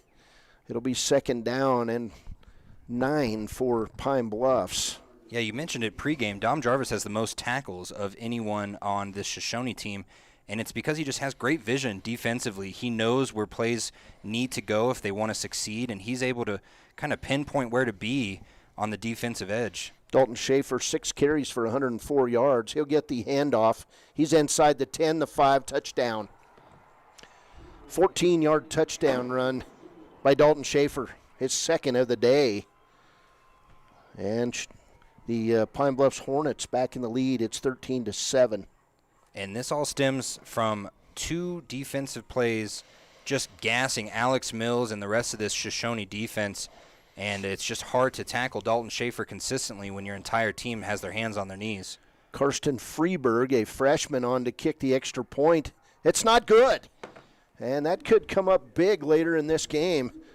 So with that 14-yard or 13-yard touchdown run by Dalton Schaefer, it's Pine Bluffs 13, Shoshoni 7, 11:24 to play first half. We'll be back. From the wide open spaces to the canyon near you, Wyoming.com is reaching more homes and businesses than ever before. Now it's getting even better. Wyoming.com, expanding to an area near you. There are two ways to buy 4x4 gear, the expensive way and the smart way. The expensive way is when you buy a new truck or SUV and the dealer sells you the brush guard, the heavy-duty bumpers, the steps, lights, winch, you name it. He rolls it all in with your loan into your monthly payment. But here's the smart way. Shop at Wyoming 4x4, where you get expert advice from Dan, quality gear, professional installation, all for a whole lot less than you'd spend at a car dealer. Wyoming 4x4 on North Federal in Riverton. The smart way to roll. Back when I was riding in rodeos, I always made sure I was locked in, good and tight. Now as a touring musician, crisscrossing the country, I still make sure I'm locked in, good and tight. Of course I do. Hauling ass, heading south, down the road in a Crow Cadillac, coupe to Bill. Buckle up for life, Wyoming. Welcome back. Serrano with the little pooch kick. It'll hit down at the 16-yard line perfectly. Peyton Trumpler will pick it up, and he'll carry Pine Bluffs defenders out to the 24-yard line where it'll be 1st and 10. First tackler in on that play for Pine Bluffs, Shawn Schmidl. Boy, when you say perfectly, you meant perfectly. That ball was heading out of bounds. Died. And it died right at the sideline. And, I mean, if Peyton wasn't careful, when he picked up the ball, his foot could have been outside of the line, and he just barreled into the Pine Bluffs kicking team coming at him for about 4 or 5. They gave him about 6 yards there. Good on Peyton Trumpler. 1st and 10 for Shoshoni at their own 24. There's Mills out in the shotgun. Full house backfield. Trey Fike to the right. And Trumpler will jump. Did they call it? Nope, they did not. Oh, look at Here's this. A pass over the middle. Trey Fike, he's over the 50, down to the 40, inside the 30. And they got away with one on that play as Peyton Trumpler with the false start right in front of the white hat. He didn't see it. And Big play. We were talking right before this series, Alex Mills has been targeted by the Pine Bluffs offense so far the entire game. They have been throwing at him, and they've been throwing it long. So Alex Mills is being, he just looks gassed at the end of these last 2 series. So we were going to wonder if he throws the ball a lot on this drive. And 42-yard pass, Mills to Trey Fike, and a fumble by Alex Mills recovered by Pine Bluffs. Wow. That time he thought he was giving it up, and then he just looked down as recovering that fumble was Taylor Beacon, a 6 foot, 185-pound senior for Pine Bluffs. And so it'll be 1st down and 10 with 10:50 to play first half for the Pine Bluffs Hornets after that. Just a missed opportunity for Shoshoni. That was very disheartening, especially after their last 2 drives have ended in punts. And now right away you get a huge 43-yard play. And you just give it up right away. That is not what Shoshoni wants right now on their sidelines. 10:50 to play first half. 1st and 10 for Pine Bluffs. It'll be Lerwick in the shotgun and a timeout taken by Pine Bluffs. Their coach says, no, we got to talk this thing over. So we'll go to a break. With 10:50 to play, it's Pine Bluffs 13, Shoshoni 7 here in the first half at the 1A 9-man state championship in Laramie. We're on KTAK. If your vehicle needs repair, you can depend on the crew at Extra Care Auto Repair. They can repair almost anything with wheels, gas, diesel, domestic, or import, and their work is top quality and reliable. Extra Care Auto Repair on North Federal in Riverton. Jay Collins here, and I want to wish all the Fremont County athletes good luck this year. Stop down at Fremont Chevy to talk sports and let me help you purchase your next vehicle. Jay Collins, your local sales professional at Fremont Chevy Buick GMC, 307-349-7846. Welcome back to War Memorial Stadium. Beautiful Saturday afternoon in Laramie. Wyoming Cowboys playing today at 5 o'clock. We'll have that one on 99.1 KWYW. And it'll be 1st and 10 for Pine Bluffs after the Shoshoni turnover. Stu Lerwick in the gun. There's no one defending Fornstrom right now. Fornstrom out on the left side. Handoff to Dalton Schaefer. He's back across the middle. Big gain on first down of about 17 yards for Dalton Schaefer, who's well over 100 yards in this game. Oh, yeah. 8 carries now for about 135 yards for Dalton Schaefer. He's ripping and gashing holes through the Shoshoni defense. Think about it. Almost half of those yardage came from the very first play, though, that 61-yard run right to start off the game. So 1st down and 10 for Pine Bluffs at the 46-yard line of Shoshoni. Here's a pass right side complete. And then Quentin Clark finally tackles the Pine Bluffs receiver. It's Colin Jensen. And another 1st down for Pine Bluffs. And this is a key drive in this game, already trailing by 6. Shoshoni needs to find a way to slow down this Hornet offense. And Quentin Clark, the savior on that fumble from the 2 series before, he just gave him about 5 yards of space. Timeout by Shoshoni now as we take a break with 10:20 to play. 1st down and 10 for Pine Bluffs when we come back at Shoshoni's 29. This is 1A 9-man state championship football on KTAK. My name is Sarah Lowe, and I have been in law enforcement in Fremont County for 13 years. I didn't know much about therapy in general until I got injured in October of 20 chasing a cow. So I had to get shoulder surgery. And after my surgery with Fremont Orthopedics, I went to Fremont Therapy. And they were really excited to see you. So it was a really warm, welcoming experience. We tried all sorts of different methods to increase and make sure I had the best mobility for my job. Rachel's a firecracker. She's just a little spitfire. It was fantastic, a great environment to go and have your therapy.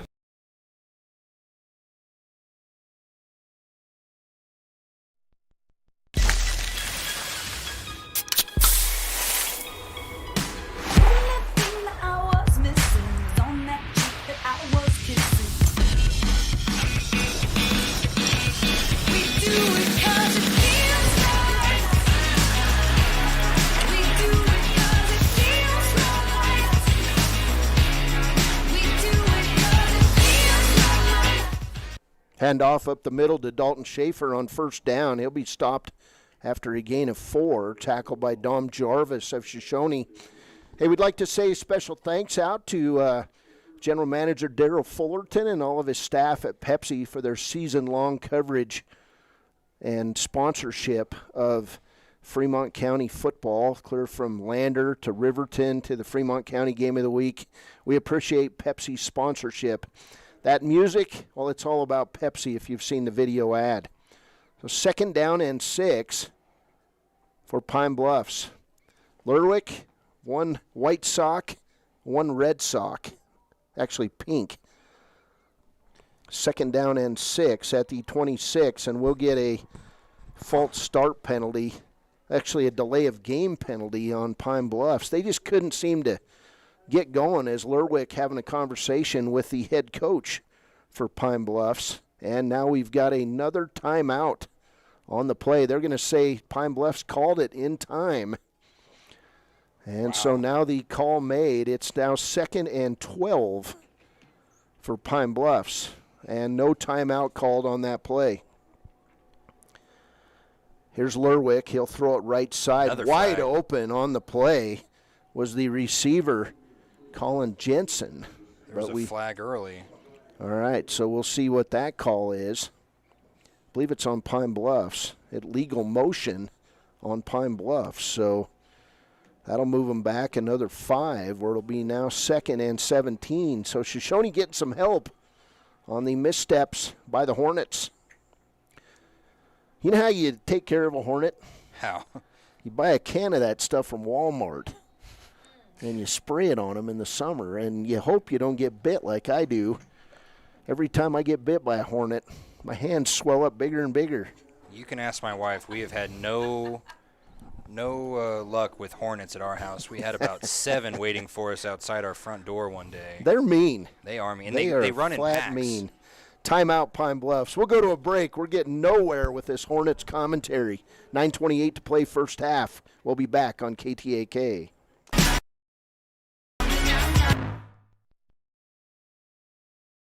Your car or truck is an investment. When it needs repairs, you need someone you can trust to do the job right. Take it to Gunners Automotive. They repair all makes and models of cars and trucks, from oil changes to brakes, tires, and more. Gunners Automotive, 856-2288. Why should you choose Lander Medical Clinic or Western Family Care for your health care? In addition to 4 locations in Fremont County, they also provide telehealth. Telehealth can be your go-to answer when you're out of town, on the road, or just can't get to urgent care. All you need is a good internet connection. To schedule a telehealth appointment, call 332-3941 today. That's 332-3941. Lander Medical Clinic and Western Family Care. With telehealth, they're putting your health first every time. Lerwick drops to pass on 2nd and 17. He'll throw the ball out of bounds. Incomplete. That pass intended for Dalton Schaefer on the right side. So the Shoshoni defense got a break with a pair of penalties. And now it's 3rd and 17 for Pine Bluffs. They did, and during that last timeout, I saw Max and Tony both talking to Quentin Clark, number 11, who had that hit that caused the fumble earlier, but he has just been not doing great on pass coverage. He's given him about 5-6 yards worth of space off the line, and then almost all the plays that are being converted are against him. Handoff right side, Dalton Schaefer. He'll be hit in the backfield that time by Dalton Linan and knocked down for basically a gain of a short 1 was Dalton Schaefer. Boy, when he got up, he looked like some origami. He got bent over 3 different ways by 3 different players, just one over the other, and next thing you know, he's just crumpled up on the ground. Whatever you want to call it, origami. That's Salt the little and pepper. paper. Yeah, I know. Origami, I like it. And 4th and 16, they don't look like they're punting. Now 4th and 16 on the 35 of Shoshoni. 3 receivers right for Pine Bluffs. Lerwick will drop to pass. 6 is open. And he's going to be flushed out. Jackson Stanley going to be in his face. And now and Tucker Maddock, a blindside hit. Pass downfield, incomplete. And the Shoshoni defense holds. The good news, Tucker Maddock up and walking it off as he got blindsided. Right. Like he was running south of Shoshoni and got hit by a train. Wow, what a hit. Yeah, that's one of those hits, and now Pine Bluffs actually has a player down right now and being looked at, but that was one of those hits where your feet go up in the air and your head and your shoulders just get hit, and they're picking up Pine Bluffs. Sean Schmidl hurt on the play, and he's going to be carried off the field by a pair of looks like his left coaches. leg. Yeah, he's Ginger. not feeling well at all, but the positive here is that it'll be 1st down and 10 for the Shoshoni offense as they held the Pine Bluffs Hornets.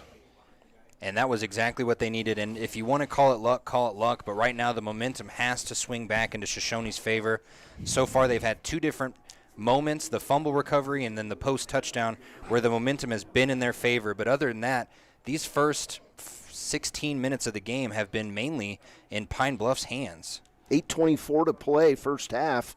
1st and 10 for Shoshoni at its own 35. 13-7 lead by the Hornets. Mills comes out in the full house backfield. And we'll get moving off the left side, Jackson Stanley. So good call there by Mills, but Stanley took off. And a false start on the Wranglers. It'll back them up to the 30-yard line where it'll be 1st and 15 with 8:24 to play. And that just, those unforced errors really hurt you in a game of this magnitude, especially at War Memorial Stadium on a Saturday in November. Yeah, that is one thing that Shoshoni's done a couple times. They just bite themselves in the butt there. Mills in the gun.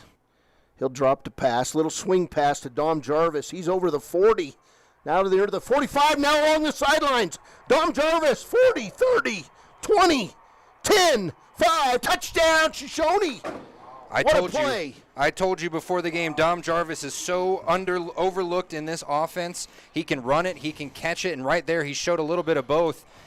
What a run, and just pushing the Pine Bluffs defenders down on the way there. That was a huge, huge play. 65-yard scoring pass from Alex Mills to Dom Jarvis. And Jarvis has deceiving speed as he outran the coverage and caused me to almost lose my voice, as now on the Jumbotron, Dom Jarvis crosses the end zone. And we're tied at 13 now as Jarvis tries to get his breath, and he'll line up to kick the PAT. Here's the hold down by Alex Mills. Kick on the way, and it hits the upright. No good. I think it was touched on the way there, but definitely. So, 8:11 to play, first half. It's Pine Bluffs 13. Shoshoni 13. This is the 1A 9-man state championship game on KTAK, and we're streaming on WYO Today at YouTube. From one corner of the state to the other, over 82% of Wyomingites wear their seatbelts. And to the 18% who don't, we say, let's buckle up for life, Wyoming. Central Wyoming College now offers Bachelor of Applied Science degrees in Early Childhood Education and Organizational Management and Leadership, with an emphasis in outdoor education, tribal leadership, or business and entrepreneurial leadership. CWC offers 3 ways to learn: online, virtual, and in person. Learn, grow, lead, and advance at Central Wyoming College. CWC is leading the way with expanded programs in the Bachelor of Applied Science degrees. Welcome back. War Memorial Stadium, a 70-yard, they say officially, pass reception from Alex Mills to Dom Jarvis, who went down that west sidelines and outran everyone for a Shoshoni touchdown. And, we were talking about it at the break. It'd be nice if, as kicker, you'd get a chance to take a deep breath. And that kick hit the upright. No good. So we're tied at 13 as Dom Jarvis again tees it up, and he's ready to go. Here's a little pooch kick by Jarvis. It'll go out of bounds at about the 27-yard line.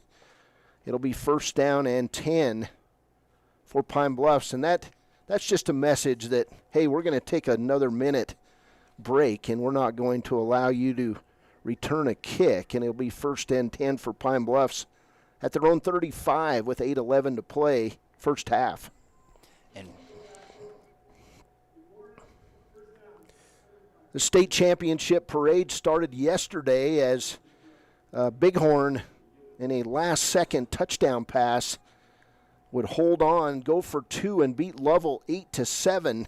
Then it was Star Valley beating Cody 14-7 as the Cody Broncs played without Luke Talich. Here's Ryan Fornstrom on an end-around play. He's going to be tripped up by Peyton Trumpler on first down after a gain of about 4 yards out to the 40-yard line. They're going to say gain of 5. And then this morning, there was a trouncing that you can't even imagine as Little Snake River 55 and Burlington 8.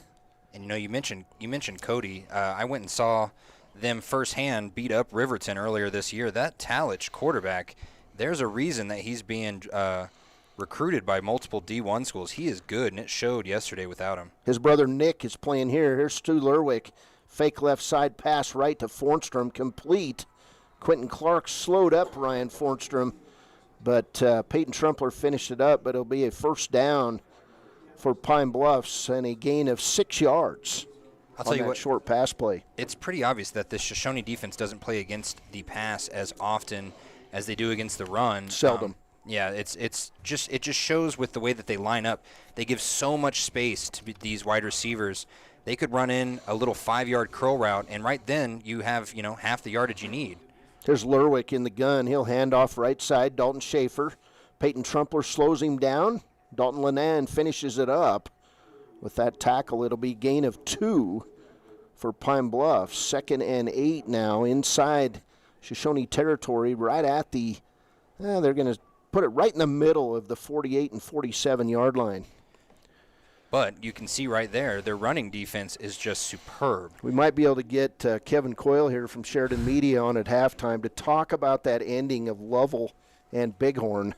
What an ending it was. Here's Lerwick, passes left side, complete, and then running with the ball and thrown out of bounds by Cannon Campbell is Colin Jessen of Pine Bluffs, and he was wide open on that pass play. Again, so much space is given to them before the play even starts that it's kind of up to the wide receivers how they want to go at it. But right there, I mean, he caught the ball, and there was 4 or 5 yards of separation between him and any Shoshone defender. He could have gone for a lot longer than that. 1st and 10 for Pine Bluffs at the 33 of Shoshone. 6:17 to play first half. And Lerwick again in the gun. 3 receivers set, 2 right, 2, 1 left.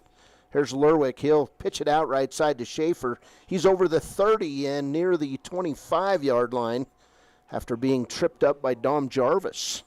And I think he was tripped up by Alex Mills there. Okay, all right. And what I was about to say is it's not where you really want your quarterback to be, is lowering his shoulder into the running back going full speed at him. And you can see it after almost every defensive play. Mills is just a little bit tired today. And maybe it's because he's played pretty heavily on offense and just been run down by this Pine Bluffs offense on defense there. Alex that time holding his right thumb after making that tackle. We'll have to pay attention to that. Here's Lerwick. He'll drop back to pass. It'll be complete for a first down at the 19 of Shoshone. And catching that ball was Alex Sloan, the senior receiver for Pine Bluffs. Lots of seniors on this Pine Bluffs team, lots of seniors on the Shoshone team. These guys are in their final game as high school football players, and it's obvious that they are putting everything out there on the field. Theo Litz comes in, replaces Dalton Lenand. First down and 10. You got his name right. For Pine Bluffs. Thank you. I've been lectured.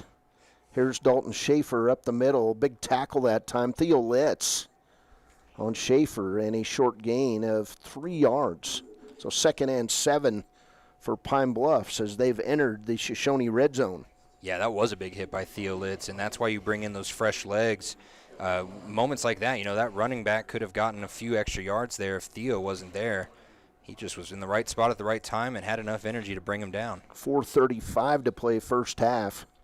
Pine Bluffs will be passing as Lerwick back to pass. He'll throw it deep down the right side. And a great tip and an interception. Quentin Clark set that up. Alex Mills completes it. He's out over the 10 where he'll be tackled at the 12. Turnover number 2 on Pine Bluffs. And it came at the perfect time for Shoshone. It came in the end zone. Quentin Clark got his head turned around as he was covering Formstrom. And, it was just a perfectly tipped ball up in the air. Pine Bluffs wide receivers looked up at it, but it was Shoshone's Alex Mills that ended up with the ball in his hands. I almost wonder if he shouldn't have brought it back out and maybe just taken a knee there, because now they start on the 17-yard line. Oh, no, I'm sorry, the 13-yard line. And I don't know, maybe they could have gotten a few extra yards by just kneeing it, but props to Quentin Clark. Hey, you got the ball in your hands. Mills is like, I got a chance here. And now he's got his hands down on his knees. He's tired. Here's a handoff to Peyton Trumpler up the middle, over the 20, and he'll be wrestled down on the 23, and then he falls forward near the 25. I think they called that dead. What a gutsy runner by Peyton Trumpler on that play. Yeah, he was stood up, and I think even after the whistles were blown, he just kept moving his legs trying to get extra yardage. That shows the kind of player that he is. Yeah, first down on that run for Shoshone. So it'll be Wranglers first down and 10 on their own 24. 4 minutes to play first half in a 13-13 ball game. Mills in the shotgun. Hands off right side Cannon Campbell, and he'll be wrestled down right at the line of scrimmage. No gain.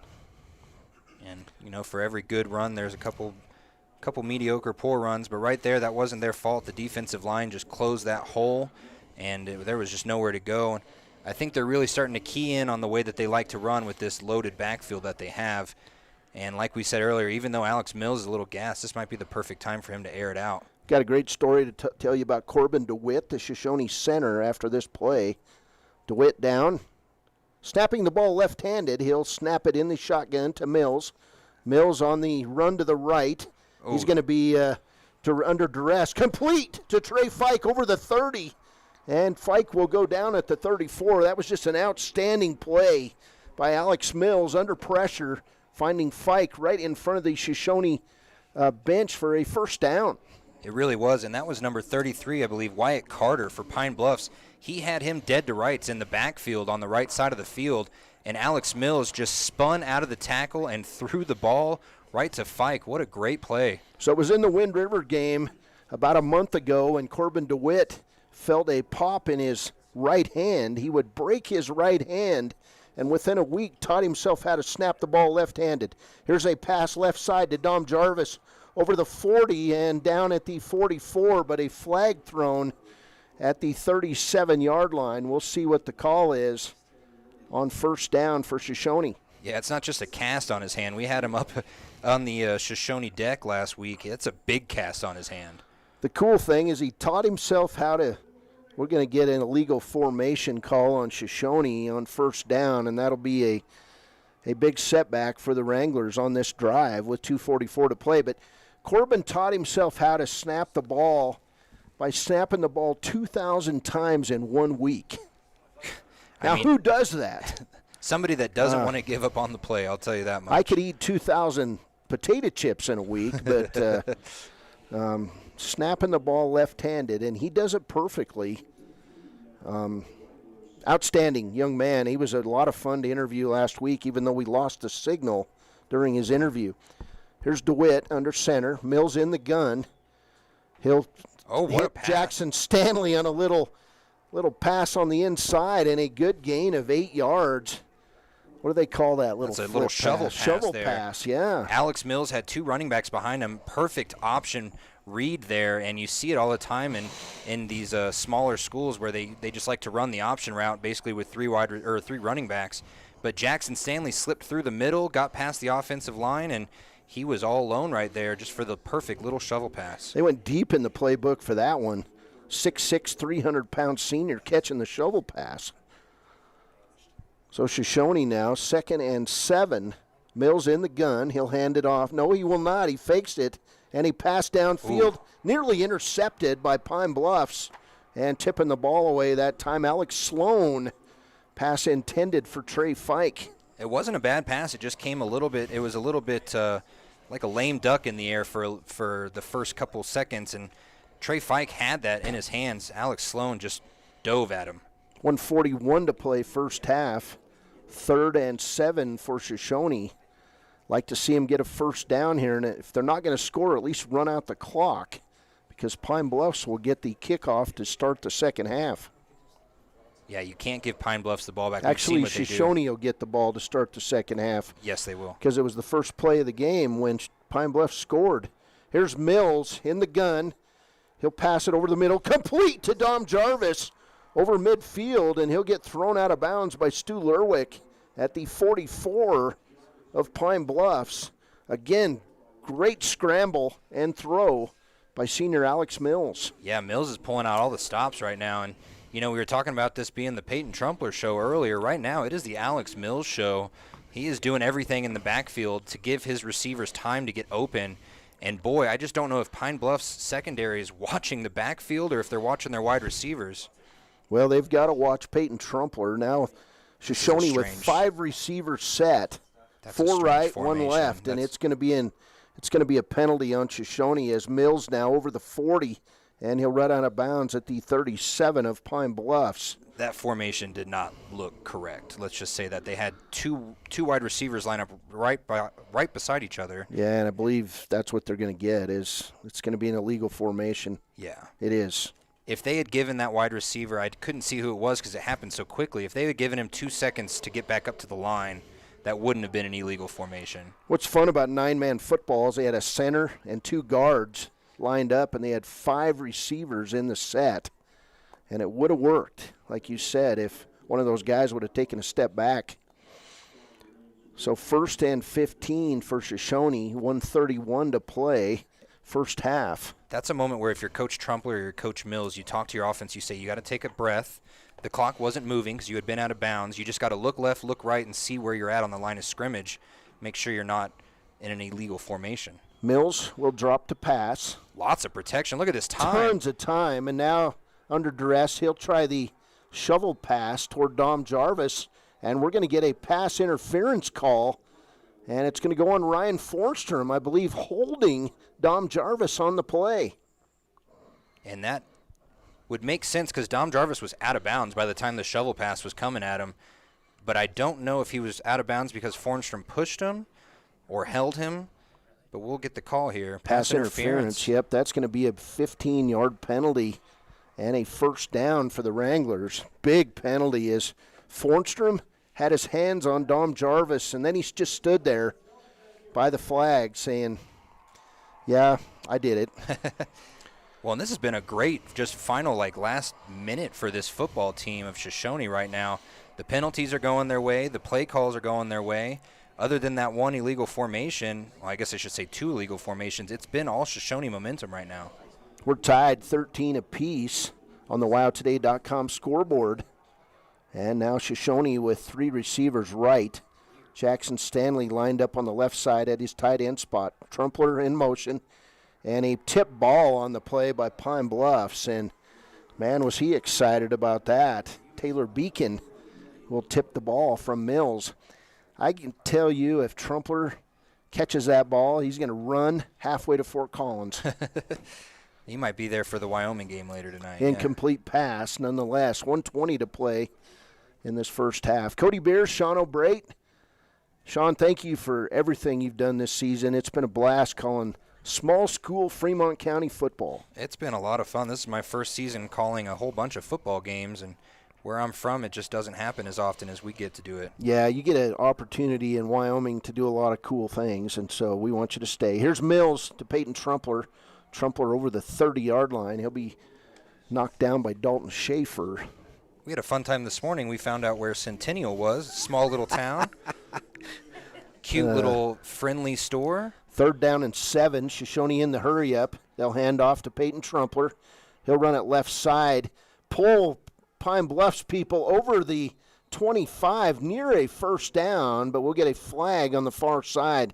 That guy has dropped his flag more times than I exceeded the speed limit driving down here today.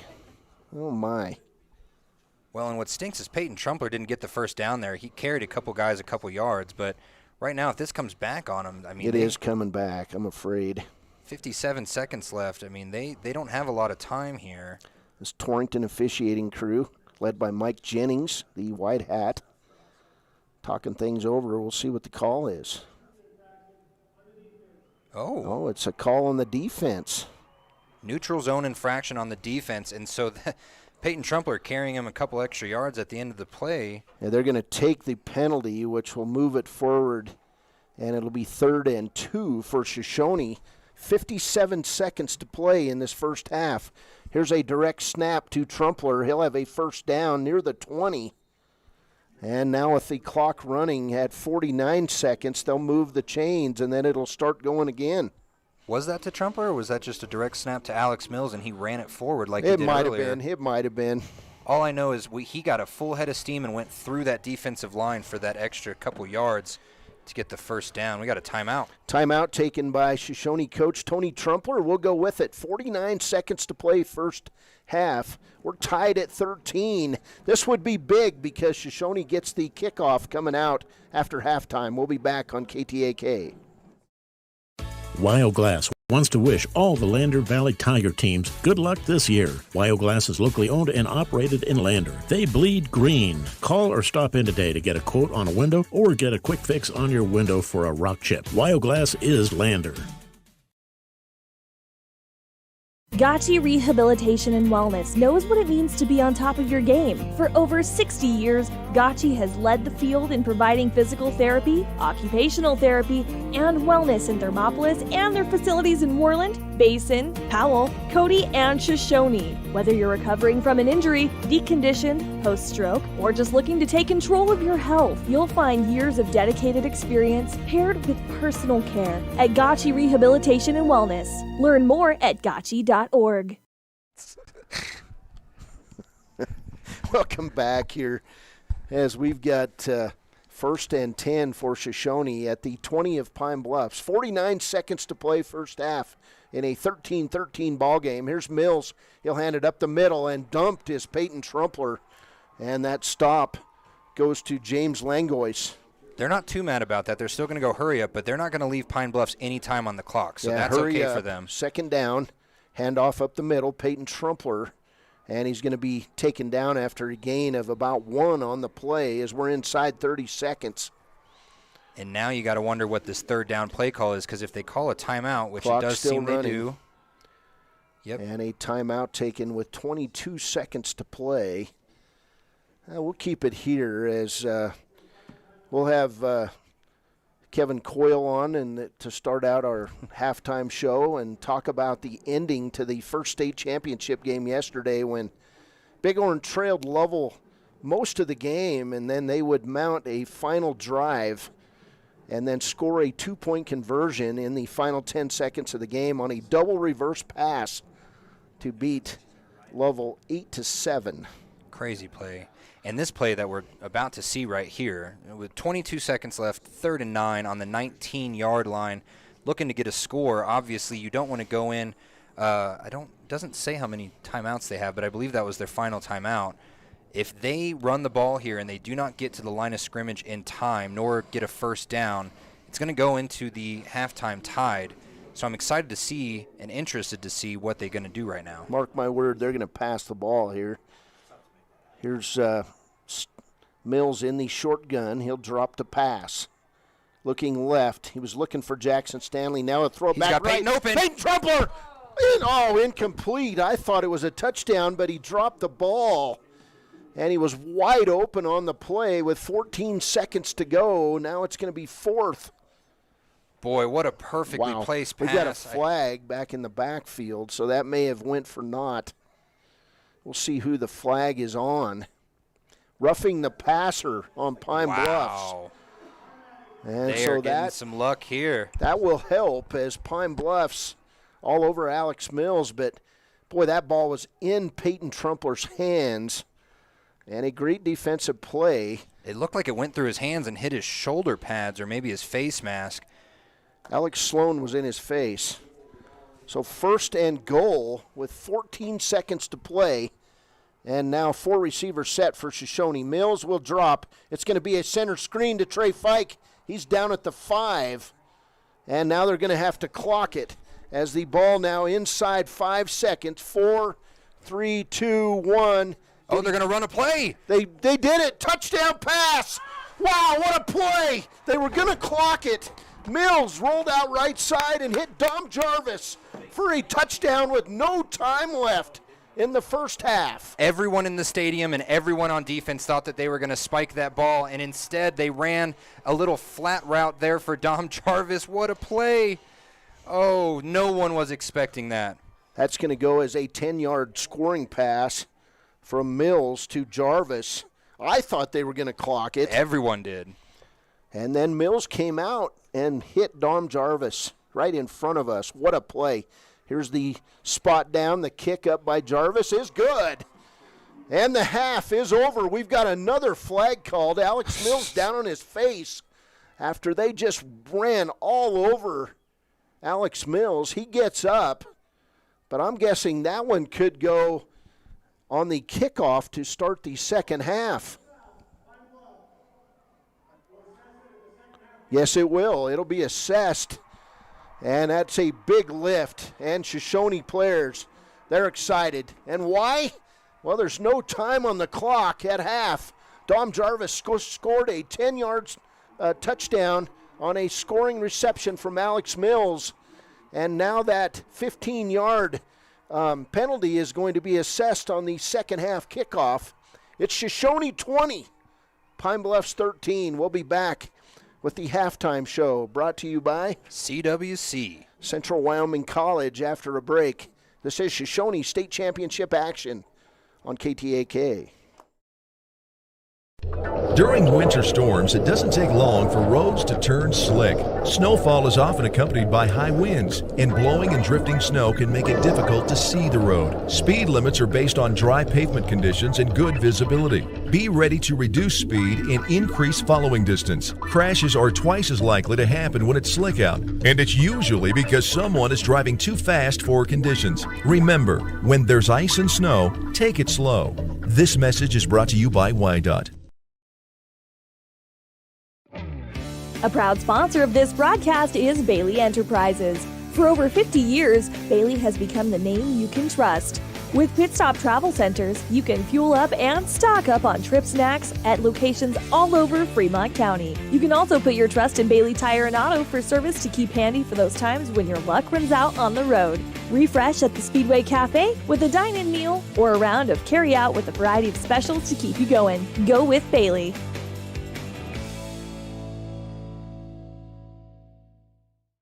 Riverton's Hampton Inn & Suites is proud to sponsor our youth athletics in Fremont County. Fremont County School Athletics provide our youth timeless experiences and lessons that can lead to success for life. Setting goals, teamwork, and hard work make young athletes into good citizens. Welcome back. Wow, what an ending to that first half as Shoshoni would get the ball inside the 10-yard line.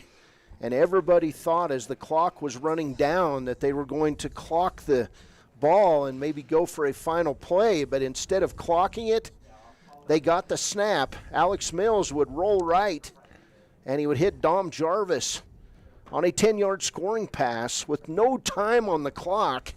And then Jarvis would kick the PAT, and just like that, Shoshoni with the 20-13 lead going in here at the end of the first half. And then, to make matters worse for Pine Bluffs, Alex Mills was roughed, the holder for Shoshoni, on that PAT, and now it'll be a 15-yard penalty as Shoshoni will receive the second half kickoff. So, wow, what an end to the first half.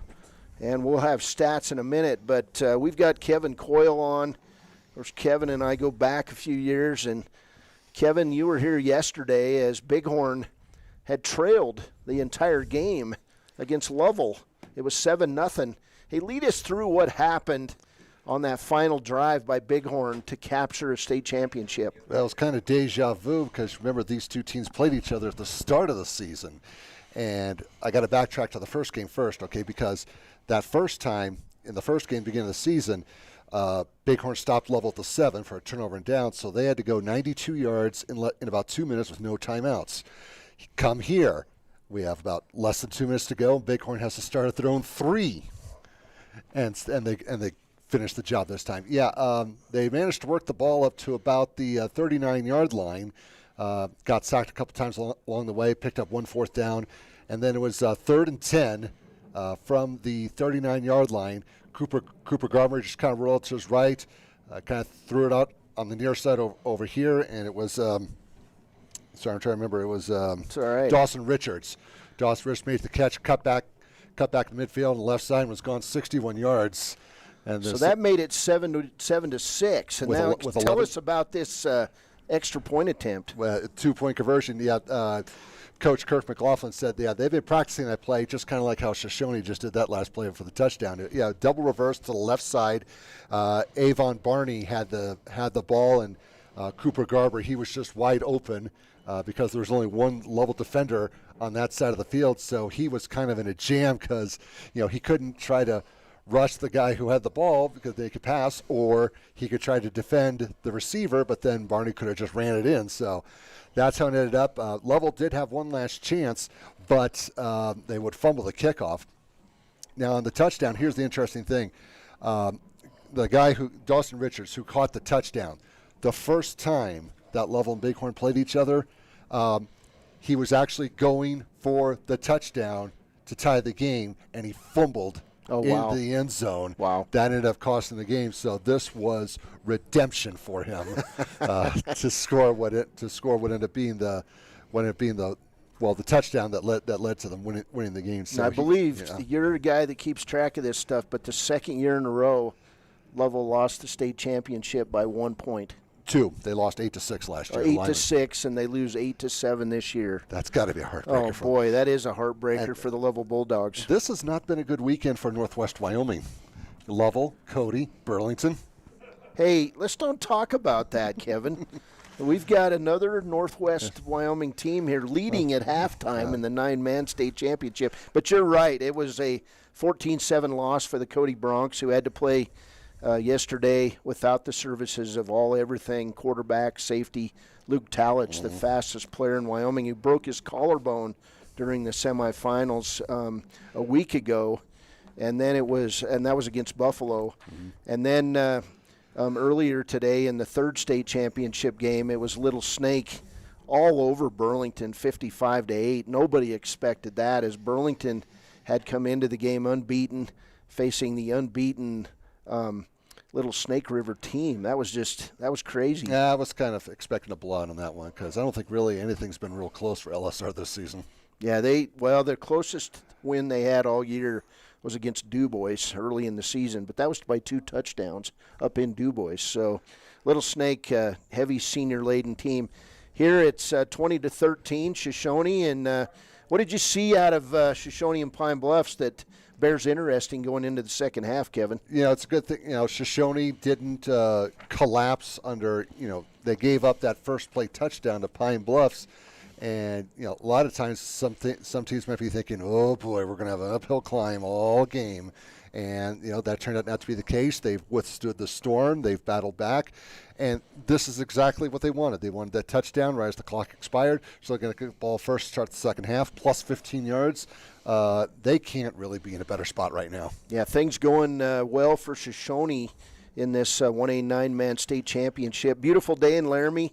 It was 41 degrees at kickoff, and boy, it's going to be beautiful and a big game tonight down in Fort Collins.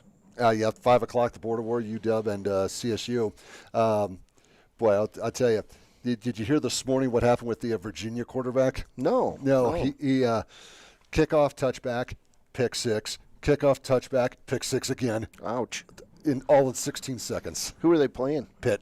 All right, so Virginia having a tough start to their game. Hey, it's halftime here, the Central Wyoming College halftime show. Thanks to Kevin Coyle joining us here from Sheridan Media. Does a great job on the other side of the Bighorns. I like to call it we're the face of the mountain over in the Bighorn Basin, and Sheridan over there the butt of the mountain, Kevin. I don't know. What about Buffalo? What about Buffalo?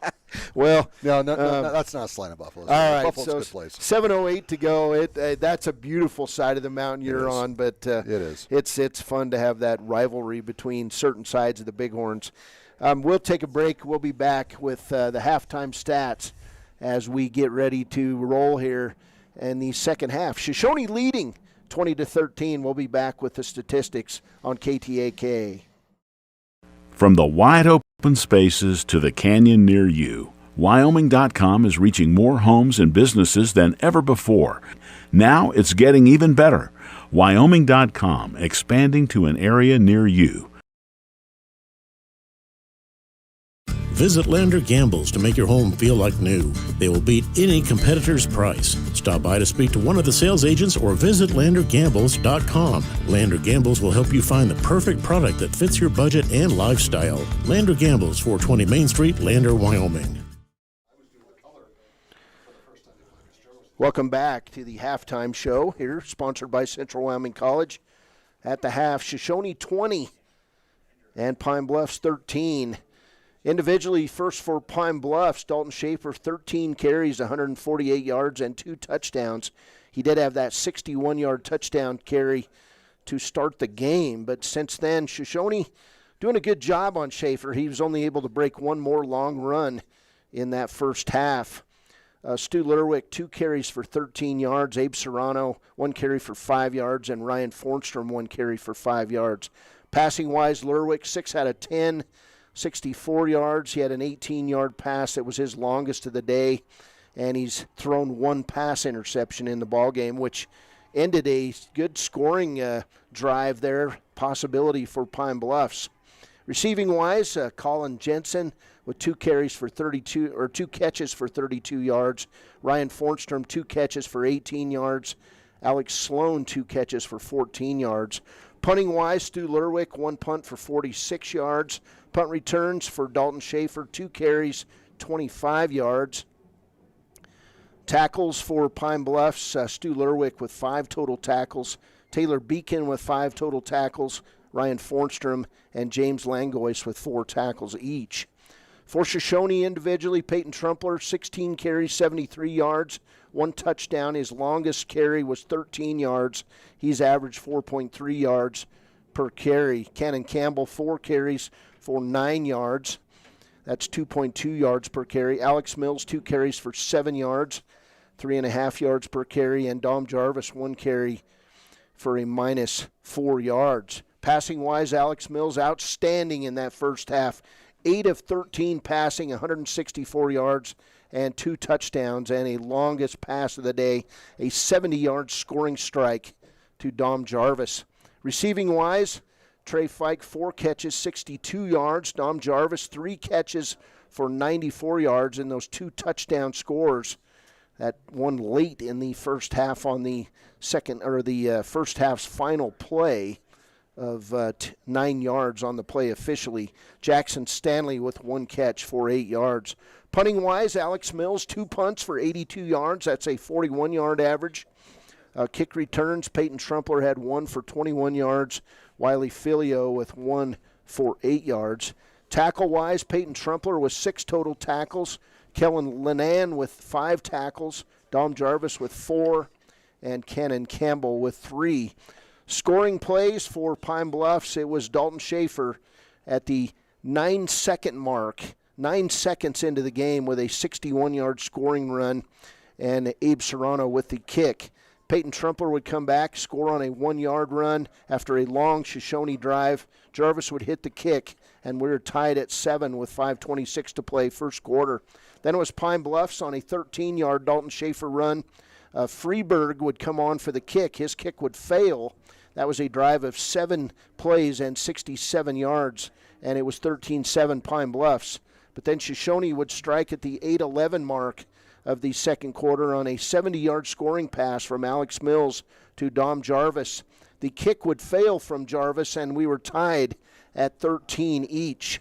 And then with no time on the clock, and we were excited on this one as Dom Jarvis caught a 5-yard scoring pass from Alex Mills. Jarvis would add the extra point kick after a 13-play, 87-yard drive, Shawn, that took 4 minutes, 19 seconds. And at the half, it's Shoshoni 20 and Pine Bluffs 13. Yeah, we knew it was going to be a game. And, I mean, these 2 teams have really left it all out on the field right now. So have the refs. I mean, they're just throwing flags left and right. I'm sure their arms are tired. But this has been quite a game. And, I mean, it's much better game to call and to watch than the game preceding it, which was, 55-8 or something like that. And I love tight, close games like this. This is kind of why we got into the business, is games like this. Penalties, 4 penalties on Shoshoni for 26 yards, and on Pine Bluff, 6 for 44 yards. Turnover-wise, 2 turnovers on Pine Bluffs and 1 on Shoshoni. Shoshoni would lose 1 fumble, and Pine Bluffs would lose 1 fumble. So a lot of things going on in this one. We'll take a quick break. We'll be back with the second half kickoff. It'll be Shoshoni football as we start the third quarter in this 1A 9-man state championship on KTAK. Community Health Centers of Central Wyoming has locations across Fremont County ready to serve you at Du Bois Medical Clinic, Riverton Community Health, and Lander Community Health Pediatrics. We accept all forms of insurance, including Medicaid and Medicare. Are you struggling to get medical care? Ask for their sliding fee scale. From family medicine to pediatrics, Community Health Centers are here to serve you. Call 307-463-7160 or visit chccw.org to schedule your appointment. Natural Health Solutions offers treatments for a variety of conditions, along with nutritional counseling, chiropractic, acupuncture, and more. Treatment plans designed individually to optimize your health. Call for an appointment, 856-8181 today. The staff and board at the Fremont County Fair wish to thank everyone who attended the fair this year. Whether you enjoyed Family Day, a night event, entered a craft show, or showed your livestock, thank you for all your efforts. We'll be moving and grooving next year, so stay tuned. Hometown Freedom Healthcare, making healthcare great. Providing coverage in family medicine, women's health, pediatrics, and mental health. Meet providers Tara Blumenshine, Adina Vasco, and Jessica Rodriguez. Come see us at Hometown Freedom Healthcare, locally owned, 463-0541. Riverton Vision Center offers comprehensive eye health exams, highly trained staff, and a large selection of fashion eyewear and sunglasses. Dr. Ballard, Dr. Hinkle, and Dr. Frazier offer over 70 years of experience. Call Riverton Vision Center at 856-9451 to schedule an appointment today. Welcome back as we get ready to go in this third quarter of play. Abe Serrano tees it up for Pine Bluffs. He'll kick from his own 25-yard line. Here's Serrano with the kick down deep, and it'll be taken by Peyton Trumpler at his own 25. Trumpler over the 35 and the 40. So Shoshoni will get good field position as the tackle made by Justin Lerwick, the younger brother of Stu Lerwick. And it'll be 1st and 10 for Shoshoni as we open this third quarter of play. Shoshoni would end the first half on a touchdown pass from Alex Mills to Dom Jarvis with no time left. And now they look to pile it on here a little bit, Shawn. Definitely, and that's what they want to do. That's what they were doing on Wind River. That's what they've done to Big Piney, to Lusk. That's what they love to do really early in the second half. Mills handoff right side. Big hole for Peyton Trumpler. He's out over the 45 where he'll be thrown down on the play. That tackle by Taylor Beacon, who's been in on a bunch of hits for this Pine Bluffs defense. Yeah, that was a big hole for Peyton to run through because 2 or 3 defensive players for Pine Bluffs took the bait and they went after Cannon Campbell on the left side, leaving Peyton just a whole bunch of room on the right. 2nd down and 6 after a gain of 4 officially by Trumpler. Mills in the shotgun, 2 receivers right side, Jarvis and Fike. Here's Mills. He'll hand it up the middle. Peyton Trumpler going to be tripped up on the play by Ryan Fornstrom, and he'll gain 1. So it'll be 3rd down and 4 for Shoshoni. I know this necessarily isn't Alex Mills' forte, but he had 3 different Pine Bluff Hornets that were obviously going to blitz, and they were running up on the line. If he had just done a hard count, which I know is hard to do just right off the cuff there, but he would have had a false start penalty right there, or an offsides, I mean. 10:50 to play and counting here with 4 receivers in the set. Mills in the gun. He'll drop to pass, throw it over the middle, incomplete, just threw it low, and it hit Jackson Stanley in the shins. So 4th and 5 for Shoshoni. Jackson's had a rough go of it. He's been targeted 3 or 4 times, and whether it's been overthrows or underthrows, he just hasn't gotten the ball like he typically does. Boy, and if you're 6'6", you really don't want to see him have to reach down near his ankles to catch the ball. Definitely. Here's Mills deep. They're going to punt the ball. Alex with the punt. It'll go deep inside the 10-yard line. It'll be taken by Dalton Schaefer. Schaefer around the right side over the 30. We're going to get a penalty on Pine Bluffs as Schaefer going to run this kick back inside the 30 and be taken down by Trey Fike. But we've got 2 flags down, and someone's hurt boy, bad. Somebody hurt bad on that play was Dom Jarvis. That's not good. Got it in the back, and now he's holding that left shoulder. Is Jarvis. There's 2 flags, and Jarvis is, he's not letting go of that arm. He's in some pain. Kind of holding his left shoulder, and that's not good news for Shoshoni. It's going to back Pine Bluffs back near its own 10-yard line following that block in the back. And Schaefer, as we're listening to the block in the back call here, Schaefer, I mean, he ran that back 70 yards almost, and for all that to be taken back, I'm sure he's a little disappointed, but also good news for Shoshoni because he looks a little gassed himself over there. Jarvis trying to walk it off as he's talking to Coach Tony Trumpler on the sidelines. So it'll be 1st down for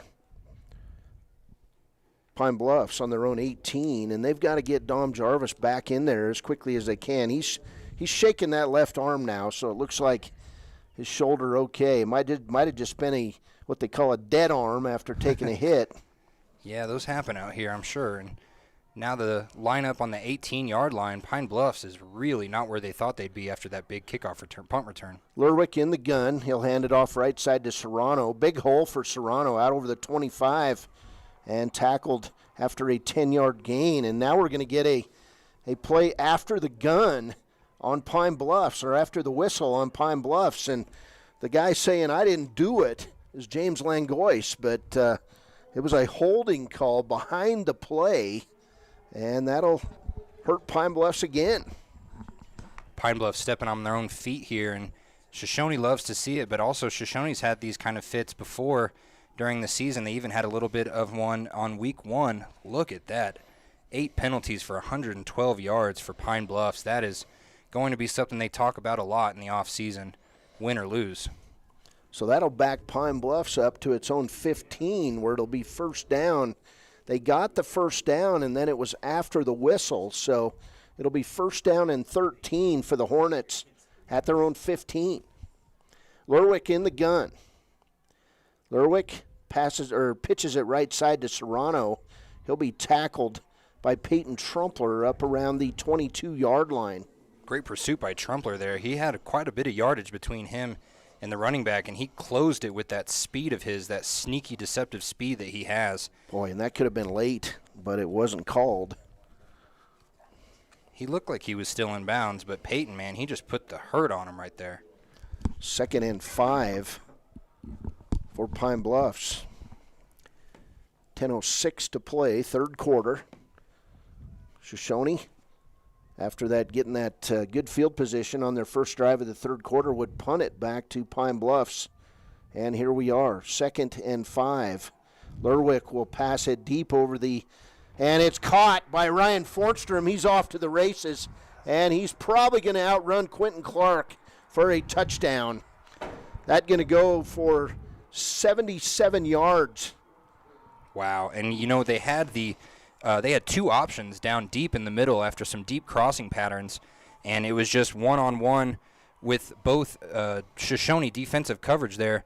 It was just man-on-man coverage, and nobody could catch up with Fornstrom. 77-yard touchdown pass, Stu Lerwick to Ryan Fornstrom. Fornstrom, well known in Fremont County, especially to Wyoming Indian fans, as being the point guard on many of those Pine Bluffs Hornets teams that Wyoming Indian beat in the state championship game. Here's the kick by Serrano.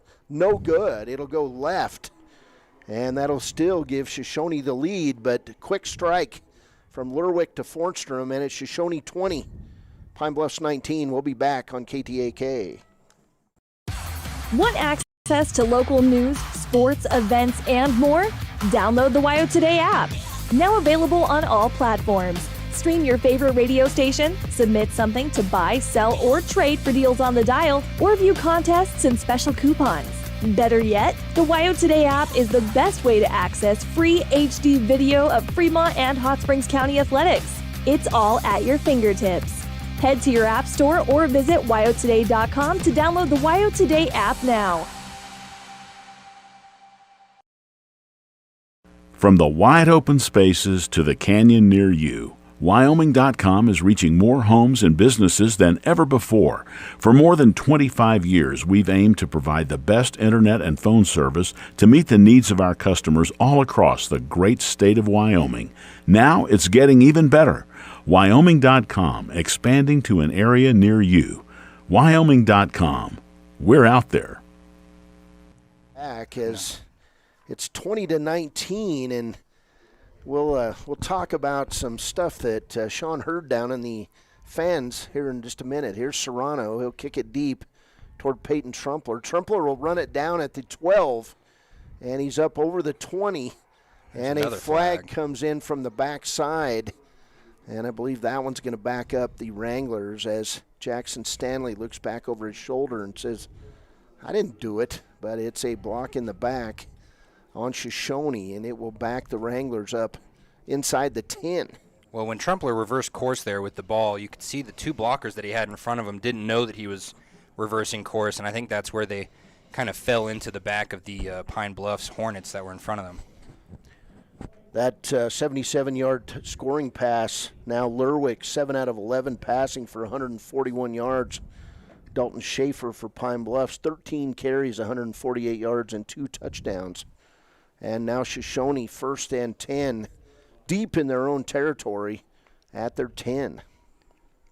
This is where really special teams show what they have, and this is where this is the kind of drive that you really want to write home about.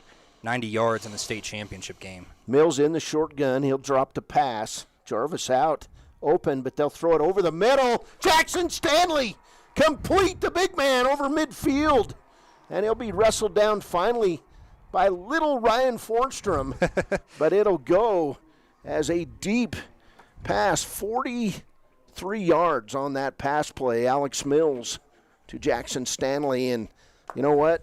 Keep targeting that big man, 6'6", 300-pound tight end against 5'10" Ryan Fornstrom. That'll win every day. Well, it wasn't just Fornstrom either. Colin Jessen, the 6'5" senior, he was on him as well. Jackson Stanley was basically double covered, and he still got the ball just because of how big and burly he was. And then to run an extra 5-6 yards with Fornstrom on your feet, I mean, that just takes a lot of power. Alex Mills with a timeout called, I believe, by Shoshoni. Alex Mills, 9 out of 15 passing, 207 yards, and 2 touchdowns for the senior. What a game he's having. We'll be back on KTAK. 1-point lead for the Shoshoni Wranglers. Papa Murphy's is proud to sponsor this week's Player of the Game. For a limited time, enjoy a Papa Murphy's barbecue chicken pizza made with KC Masterpiece barbecue sauce. After the game or anytime, you can't beat the fresh ingredients and authentic flavor of a Papa Murphy's Take and Bake pizza. And you know it's baked right every time because you baked it yourself. Papa Murphy's on North Federal in Riverton. Drop in or order online at papamurphys.com. Go Wolverines! Why should your new floor come from Carpet One? Because we're passionate about the spaces our neighbors call home. We're part of your community, and we're also part of the world's largest cooperative of independently owned and operated flooring stores. So you can be sure you'll get great selection and outstanding value with every installation. Whether it's carpet, hardwood, tile, or luxury vinyl, our experts take the guesswork out of choosing the right floor. We're your local Carpet One Floor and Home, the one store for your perfect floor. Welcome back to War Memorial Stadium. Saturday afternoon football, 41 degrees, and, well, we were a bit late coming back, but James Langois bailed us out for Pine Bluffs. He jumped off sides, and now 1st and 5 for Shoshoni at the 42. Handoff left side, big hole, Peyton Trumpler over the 30. He's packing tacklers all the way down to the 27-yard line, and making the tackle is Sean Schmidl, but not after a big gain. And that's going to move Peyton Trumpler up around 100 yards rushing as Trumpler all the way down to the 27-yard line. And again, Colin Jessen, the Pine Bluffs defender, he's not a small dude by any means. He's 6'5", 170 pounds, but Peyton Trumpler just flipped him over like a pancake. Here's a quick handoff, Cannon Campbell, and he's going to be taken down hard on the play by Panagua. Cannon's had a rough go. Yeah, Cannon just unable to get even to the line of scrimmage. Now they're going to say he gained 1 on that play, but Diego Panagua, we were told going in, 6 foot, 185-pound senior, a true linebacker, a big hitter for the Hornets. 2nd down and 9 for Shoshoni at the 26-yard line. Here's a botched snap. Alex Mills going to lose it. Pine Bluff's going to recover. Well, that left-handed snap has looked good all day until right there just was a little bit high. And then once it hit Alex Mills' hands, it just didn't stop bobbling. Recovery on that play by, I believe, number 14 of Pine Bluffs, Colin Jessen. And it'll be a 1st down for Shoshoni. Shoshoni with all the momentum, and then a turnover. And that'll be turnover number 3, I believe, on Shoshoni in this ball game. Is it? I think it's the 2nd fumble, and then Pine Bluffs has a fumble turnovers. and two interceptions. Yeah. So Pine Bluffs football. Shoshoni leads 20-19. 8:19 to play 3rd quarter. Here's Lerwick. He'll hand off right side. Big hole for the running back, and it's Taylor Beacon who will run out to the 42-yard line where it'll be a gain of 11 and a first down for Pine Bluffs. Tackle by Peyton Trumpler. Yeah, 2 fumbles for Shoshoni, 1 fumble for Pine Bluffs, and 1 interception for Pine Bluffs. The difference is when Pine Bluffs gets that ball off the turnover, they have 7 points, whereas Shoshoni has been unable to score when getting the ball off a turnover. Lone score in this third quarter, a touchdown for Pine Bluffs. And here's a good tackle on the play by Dom Jarvis and also Jackson Stanley on a short gain for Pine Bluffs. Good to see Jarvis back in there after holding his arm. You're not gonna keep Dom out of this game unless he's playing with one leg. And they brought in some tall wide receivers on the sidelines. Pine Bluffs did, and now look, they're running a spread offense here. 2nd and 8 for Pine Bluffs. Here's Lerwick looking right, and he'll complete the pass outside to Colin Jensen. And Jensen with another pass catch. And for Jensen in this game now with his 3rd catch, and that one goes for about 9. So 3 catches for 41 yards for Colin Jensen. What stinks there for Shoshoni, if they look at the play, Peyton Trumpler, if he had just turned his head, he was in the way of the ball. If he had just put up his hands or even jumped a little, it would have hit his helmet, and instead it would have been an incomplete pass. Down on the field, it looks to be possibly Ryan Fornstrom. I cannot see a number for Pine Bluffs, but we've got a timeout on the play. Well, now he's up on his feet. That is Fornstrom. Yeah, it is Fornstrom, and he's got a big brace on that left knee, and now limping out of bounds. We'll stay here as it'll be 3rd down and short for Pine Bluffs. About a half yard to go for a first down at the 48 of Shoshoni. The refs are repositioning the ball about a half yard further down the field than they were before the injury there. So 3rd and 1. I mean, it's still 3rd and 1, but, I mean, it was 3rd and 1.5. Now it's really just 3rd and 1. Big injury here at the 7-12 mark as Fornstrom had to be carried off the last 20 yards of the field. Leading receiver for Pine Bluffs. 3rd and less than a yard. Handoff left side. Hitting the backfield. Big tackle for Shoshoni. They'll stop him as Peyton Trumpler takes down the running back, Taylor Beacon. And a loss of nearly 5 yards on the play. So it'll be 3rd and a long 4 for Pine Bluffs. Back in their own territory. While Trumpler was holding on to the legs of the running back, Tucker Maddock came in and delivered a hit that really put him on the ground. He might have been able to slip out of Trumpler's hands, but not if Maddock was there. So now 4th and 4. Excuse me, I thought it was still 3rd down. 4th and 4, and Pine Bluff's going for it here. Here's a big play. Soft coverage on the right. Pass right side complete. Quentin Clark on the coverage, and the pass complete to Alex Sloan. It'll be a first down for Pine Bluffs on the 45. And you called it. It was soft coverage that time by Quentin Clark. Well, and if you don't have to be a defensive coordinator to know if you only need 4 yards, you don't line up 7 yards off the line from the wide receiver. You got to go up and get in his face and make sure that he earns those 4 yards. Instead, that wide receiver was able to just run up a little curl route, 4 or 5 yards, and boom, first down, easy peasy. The only time you do that is when Josh Allen's the quarterback. Because you got to go deep, that's the thing. 1st and 10. Here's Lerwick. He'll pitch it back to Schaefer.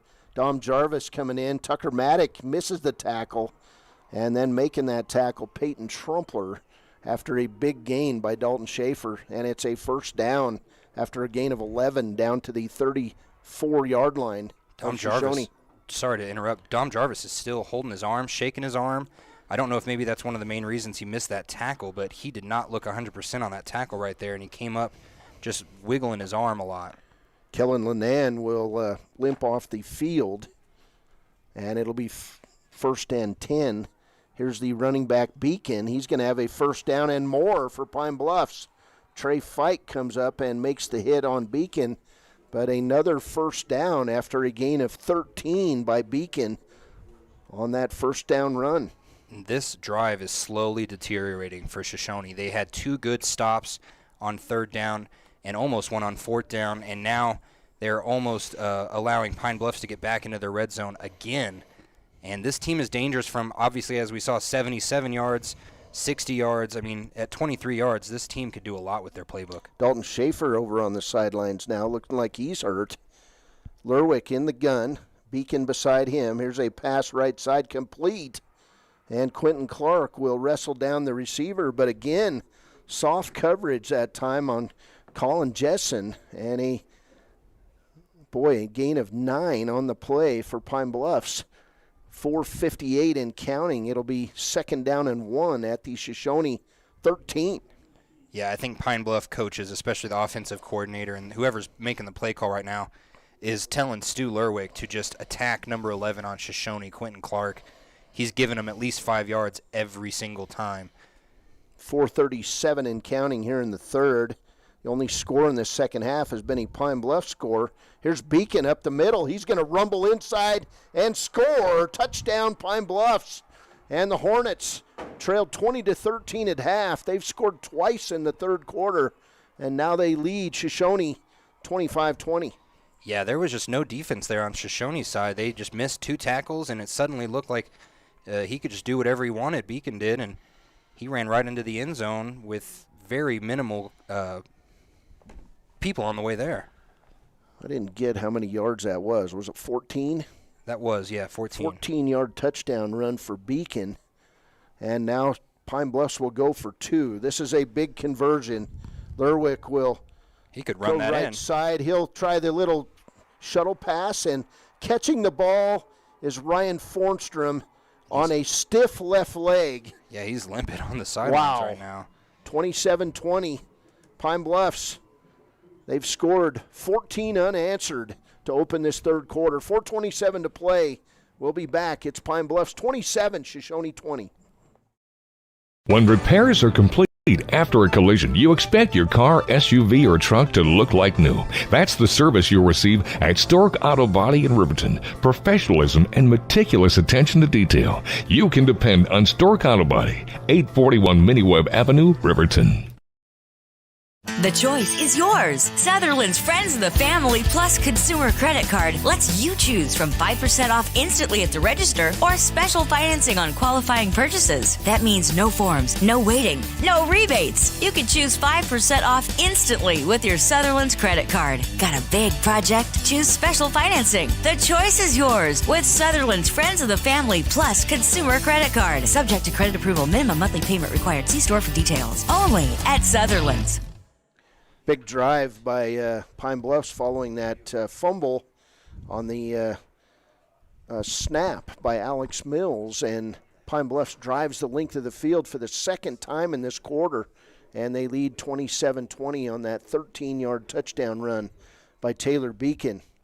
Just so disheartening for Shoshoni because they had such a good play to Jackson Stanley before that fumble, too. Kickoff that time by Mitch Burkhofer, and the ball kicked up by Peyton Trumpler. He'll run along the left side. He'll be out over the 30-yard line. Big hit. He'll be taken down by Pine Bluffs. And right now, I mean, we said the word momentum, but right now the energy is on Pine Bluffs sideline. Every hit, every stop, even if it's a stop of 3 or 4 yards, the entire bleacher section, the entire sidelines, they're just erupting so loudly that we can hear it on the other side of the field up in the press box with the windows closed. A lot of ebbs and flows in this game, and now it'll be Shoshoni's turn with 4:19 to play in the third. 27-20 ball game. Good crowd all the way in here. You got to think all of Pine Bluffs here, and then quite a bit some of Riverton. Shoshoni. Yeah, all of Shoshoni plus some Riverton people. Hey, they turned out the lights. May have left a few on as they came down here to try to witness history. Here's Mills left side, incomplete as he tried to find Trey Fike, and he was double covered on the play. Fornstrom back in there on the coverage. Yeah, someone down in the Shoshoni bleacher section when I was handing out T-shirts said, I hope Pine Bluffs didn't leave the stove on because the entire town is here. Well, we got a good one here. 2nd and 10 for Shoshoni. 4:16 to play. And Mills will bring him out. Rarely does Shoshoni pass on first down. 2nd and 10, pitch outside. Peyton Trumpler. Cannon Campbell leading Trumpler around the right end. It's going to be a first down and more for Peyton Trumpler as he's tackled out near the 48-yard line. That tackle that time by Pine Bluffs is Justin Lerwick, and it'll be a Shoshoni first down. So when things aren't going right, Shawn, give it to Trumpler. He didn't even see a defensive player or get touched by one until long after he passed the line of scrimmage, or the line to gain for the first down. That was just dedication by the blockers there. They got all the way downfield. Cannon Campbell with 2 timely blocks on that run. Full house backfield. Fike split out left. Handoff inside Trumpler. He's over midfield and inside the 48-yard line where he'll be taken down on the play by Sean Schmidl of Pine Bluffs. And the way that Pine Bluffs attacked Alex Mills kind of early in the game and made him really tired, that is exactly what Shoshoni needs to do right now, just with the entire Pine Bluffs defense, because, you know, all these kids, they play offense and defense. If you can just run it down their throats right now, really, really get them tired, I think you'll see a different team. 2nd and 6, handoff up the middle, Cannon Campbell, and he'll jump over a few Hornets laying down on the field and be tackled at the 43-yard line where it'll be 3rd and 1. Looks like the teams are ready for the next game already. Sheridan and Cheyenne East playing the 4A state championship. That's Sheridan heading over to the practice facility. Direct handoff to Alex Mills, and he's going to get face masked on the play by the tackler, Sean Schmidl. Alex Mills down, and right in front of the guy grabs a hold of Mills' face mask, I believe. And they're taking some time. Personal foul face mask on Pine Bluffs. What a big penalty. And on this is huge, this will be penalty number 11 in the ball game on the Hornets, and it will give Shoshoni a big first down all the way down at the 31 of Pine Bluffs after that personal foul face mask on Alex Mills. Yeah, and still so much time left, and right now Pine Bluffs, again, with so many penalties, it's just kind of hard to think that Pine Bluffs isn't getting in their own way here. 2:57 to go, third quarter. Pitch out left side to Trumpler. Peyton going to be taken down as he nears the 30 of Pine Bluffs. No gain officially on the play, and that hit Ryan Fornstrom, amazingly able to get up after that knee injury and get back in the ball game and catch that 2-point conversion after the last touchdown. Now he makes a tackle. Yeah, well, just like you said about Dom Jarvis, I don't think anyone on Pine Bluffs wants to leave this field in their final game as well. They got some dogs on them over there. 2nd and 10 for Shoshoni at the 31. Mills drops to pass. He's being hounded by Beacon. Good block by Cannon Campbell. Alex Needs another Mills one. Still running around. Now he passes left side complete to Dom Jarvis. And it'll be a gain of 5 on the play. What a job by Alex Mills. And Jarvis is still on the ground. What a great block by Cannon. And Alex Mills needed a lot of help to get his wide receivers open there, and now the wide receiver he hit is not getting up. Diego Paniqua on the hit on Dom Jarvis. Jarvis down. It looks like Fornstrom's down. I mean, guys are leaving it on the field. And Jarvis is saying, Cannon, Jackson, lift me up, man. I'm ready to go. And, you know, at least he's running off on under his own will, and I think he's probably just going to take a breather out here. He's not holding his arm anymore. He's not limping, so that's a good sign. Well, when you're down, you got to at least take a play off, and that's what Dom Jarvis will do.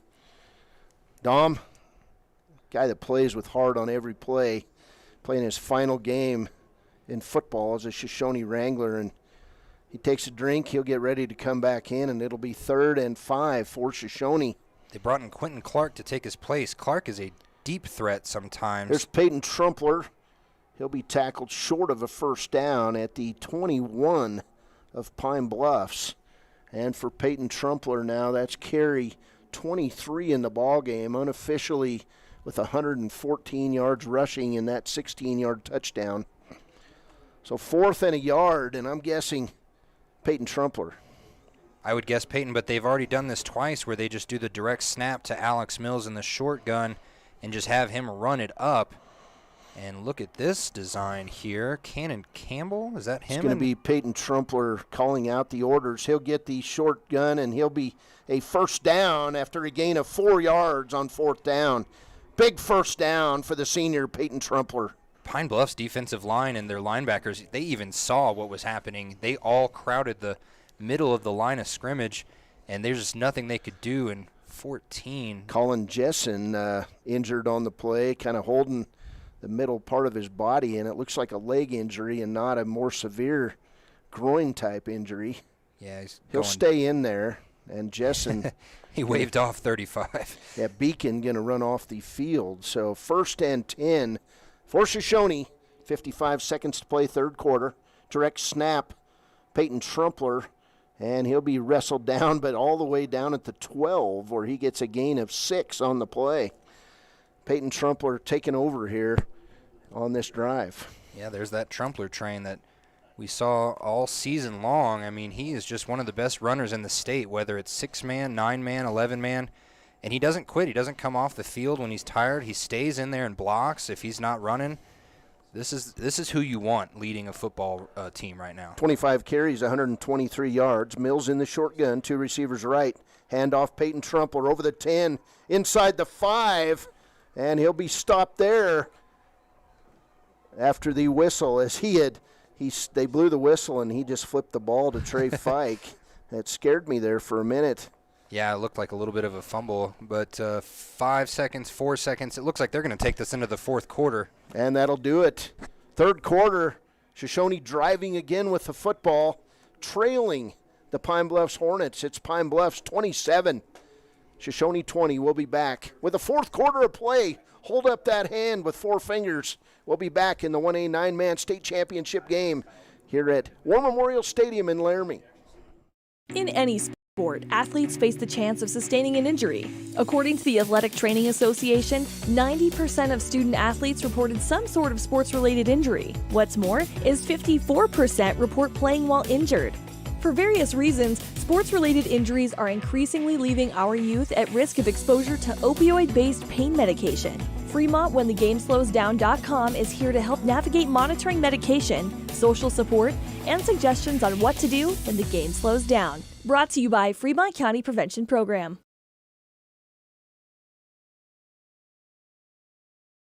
Wyoming Community Bank is ready to serve you. Stop in at any one of their branches located in Riverton, Lander, and DuBois.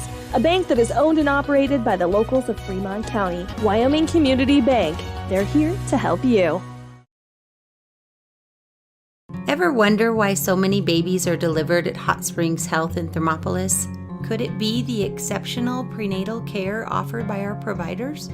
Or our convenient family practice clinics located in Thermopolis, Worland, Basin, Shoshoni, and Riverton? Maybe it's our new OB suites with large jetted tub, or maybe it's the place where you know you can find all of this and more.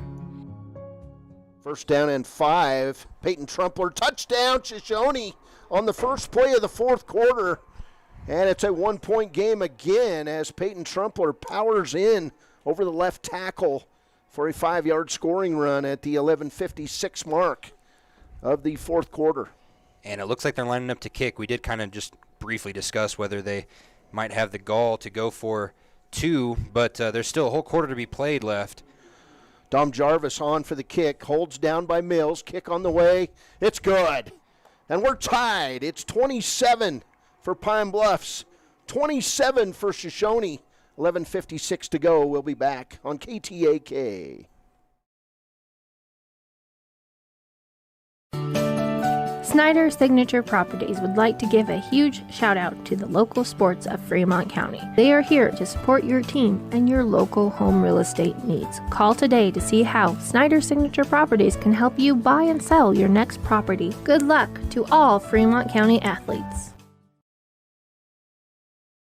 Are you a caring person that wants to help but not sure where to go? Wyoming Senior Citizen Inc. is looking for caregivers across the state. Call 307-856-6880 to find out more information. They would like to wish all Fremont County athletes good luck this year.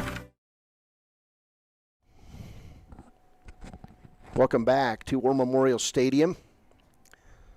Montana O'Brate, Shawn O'Brate, Cody Beers, Baylor Beers, and Brady Beers here high above War Memorial Stadium, and we're seeing classic high school football action in the 1A 9-man state championship. Here's Dominic Jarvis with a little pooch kick. It'll go out of bounds at the 30, and that'll be a penalty and 1st and 10 for Pine Bluffs at their own 35. And, I understand that. You don't want to kick it to Dalton Schaefer and risk a big play by the senior running back of the Hornets. I get it, too. I don't know if he really meant to pooch it that far to the right. I think he meant to pooch it a little bit more inside, but either way, I mean, they're going to get great field positioning right now. As long as you kick it past the 35 and out of bounds, the ball only comes out to the 35. And I think at this point, with a tired team and the state championship on the line, that's exactly what you do here. 1st down and 10 for Pine Bluffs. They'll spread it out. 3 receiver set for Stu Lerwick. He'll hand it off right side Dalton Schaefer.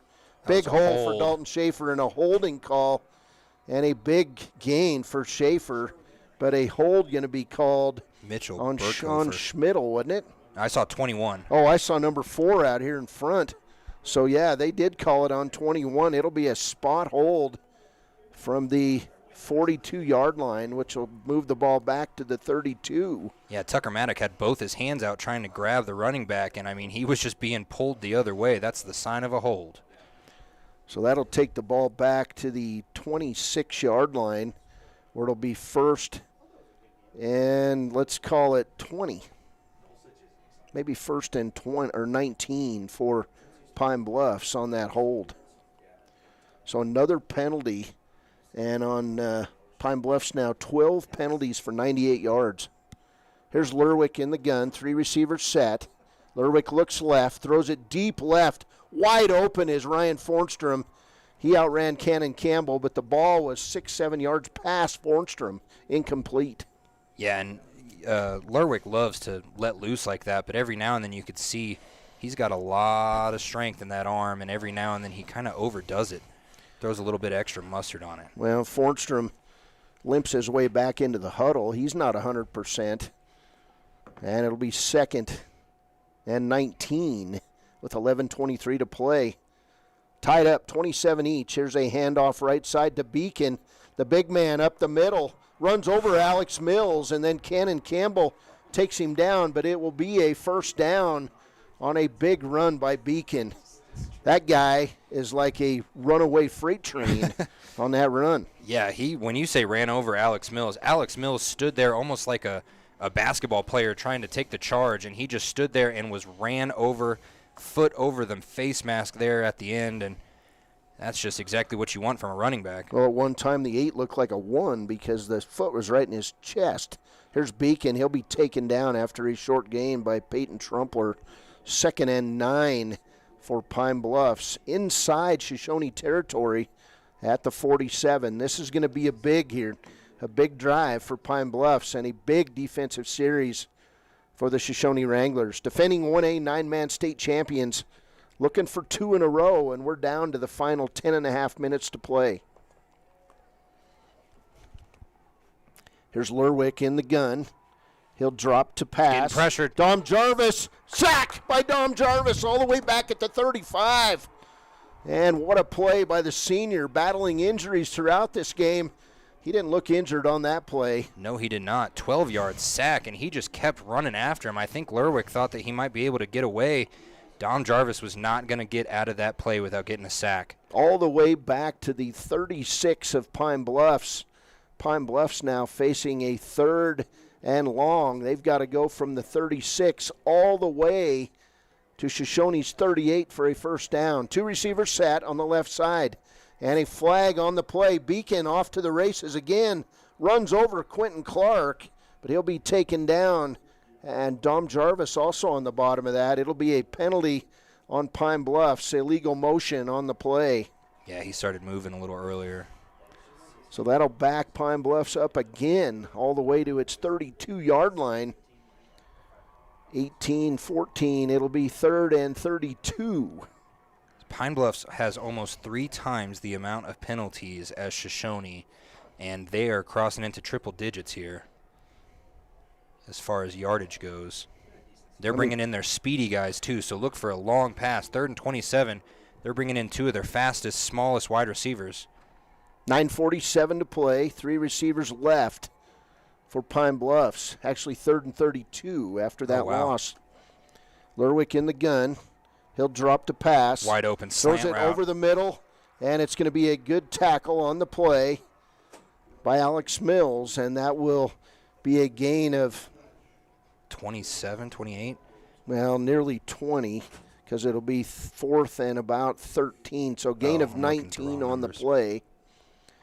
Yeah, that was just an easy slant route. You bring the outside wide receiver in on the slant, and you let your 2 other guys do go routes deep down the field and take those 2. Yeah, Shawn Lerwick dropping to punt. Sorry about that. No, you're... Not a very good snap, but Lerwick will get off the nice punt. He'll kick it right side. It'll hit on the 16-yard line and bounce out of bounds, where it'll be 1st down and 10 for Shoshoni with 9:03 to go. And the Shoshoni defense behind Dom Jarvis and some help from the stripe guys out there calling penalties on Pine Bluffs. Holds Pine Bluffs. It'll be 1st down for Shoshoni, and we'll keep it here in a 27-27 ball game with 9:03 to play. And, we kind of mentioned it a little earlier. We didn't actually talk about it, though. This very well could be a 28-27 game because of a little bit of confusion on the doinked kick from Dom Jarvis a little earlier. There's 2 field goal posts out here. One's a little bit wider to represent the high school one, and I'll tell you more after this play here. Here's Alex Mills, and we'll get a penalty on Shoshoni. Somebody moved. False start on the Wranglers. Looks like the right guard, maybe. But no, so there's 2 there's 2 field goal posts out here. One's a little bit wider, and then there's the classic yellow field goal post that the Cowboys use. And the wider one is for the high schoolers. Dom Jarvis hit the yellow pole earlier, and it bounced out. But technically, it would have been good. Here's Mills to Trumpler over the 20. He's in the open. He's going to be wrestled down. It should be a penalty on the play, but nothing called. Peyton Trumpler out over the 25. Looked like a horse collar tackle. He'll be taken down at the 29. What a run of 14 yards by the senior. 1st down Shoshoni all the way out to its own 29. Yeah, if it weren't for Alex Sloan right there grabbing the hold of the back of the jersey, I mean, that could have easily been a very, very, very long touchdown. Peyton Trumpler, 28 carries for 153 yards. He'll get it again. Over the left side, cuts back right, and he'll have a short gain up to around the 31-yard line. 2nd down and 8 for Shoshoni. 8:25 and counting, and this is exactly what Shoshoni wants. The football, driving the football, heading toward pay dirt as that tackle by James Lagois.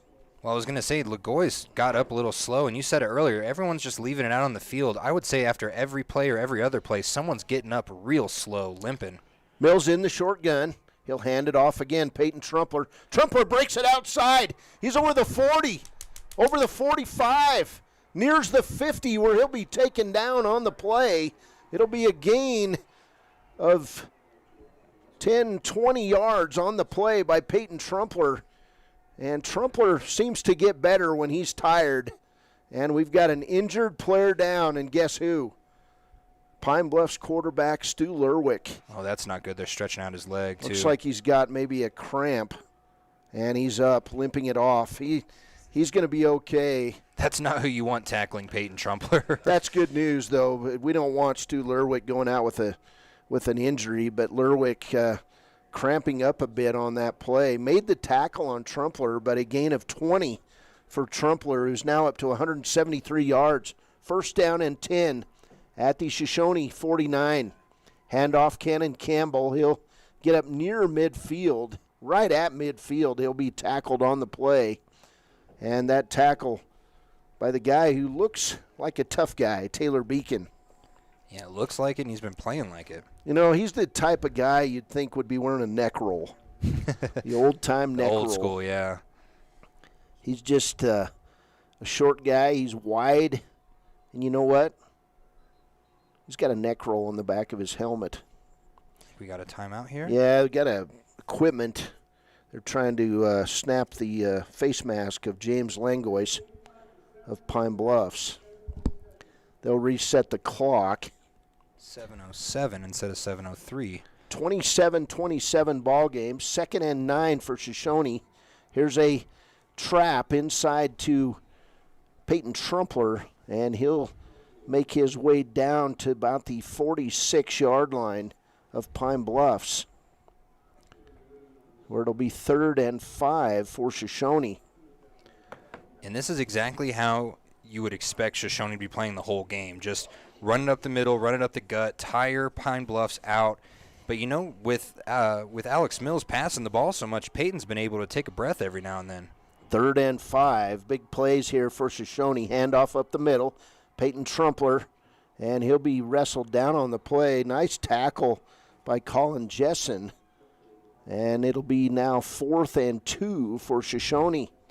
And this is going to be a big play call here. 4th and 2 on Pine Bluffs 43. Max Mills just came out, told Alex Mills, hand it off to Peyton Trumpler. probably. 6 minutes to play and counting here in this 1A 9-man state championship. Shoshoni driving the football. Mills in the short gun. They're loading Alex up Mills the middle. hands off to Trumpler. He's tackled. And, boy, we called it. Pine Bluffs knew it was coming. Ryan Fornstrom with a tackle. And Pine Bluffs will take over on downs. I mean, how many 4th and shorts do you need to call or go against before you realize exactly what they're going to do pretty much every time? That was we knew it was coming. It was easy for Pine Bluffs to decipher. All-out blitz for the Hornets, right? Yep. And that might have been a better time for maybe like a screen pass or a fake RPO out into an option. I don't know, but just everyone in the stadium, everyone in the state of Wyoming saw Peyton Trumpler getting that ball 5 seconds before the ball was snapped. 5:40 to play. 1st and 10 for Pine Bluffs. Lerwick back in there. Dalton Schaefer going to be gobbled up that time by Kellen Lenan. And it'll be 2nd and 8 for Pine Bluffs. This is dangerous field positioning right now for Shoshoni's defense. You obviously want to get the stop, but right now, Lerwick, whether he's hurt or not, I mean, he can air this ball out 50 yards quite easily. And we've seen him do it a couple times. It's just been dropped once or twice, and it really could be damaging field position right now. Well, right now, who wants it more? And 3 receivers in the set. You know they're going to pass the ball here. Lerwick, he'll drop the pass, and he'll fade out left side, throw it out near the 40-yard line, complete to Ryan Fornstrom. 1st down, Pine Bluffs. Pretty 4:59 to play. Pretty perfect play call. You get the middle of the 3 receivers. He's going to run up and out towards the sideline while the one on the outside was able to run a slant route and take the defensive player of Shoshoni away from the receiver. He ends up getting it right on the sideline. 1st and 10 at the Shoshoni 39. Handoff right side, Dalton Schaefer. Dom Jarvis tries to strip the ball, but he'll take down Schaefer after a short gain, or it'll be 2nd and 7 after the 3-yard gain by Schaefer. Yeah, this team prides themselves on getting fumbles and knocking balls loose with their hard hitting, but right now, Dom Jarvis got the right mindset. If you can get a good tackle early, just go for the ball, try and strip it on the way down. The rest of this defense will do a lot of damage hitting hard, but you got to get this ball out right now. Schaefer 17 carries for 166 yards. Lerwick in the gun, 3 receivers set, handoff to Beacon.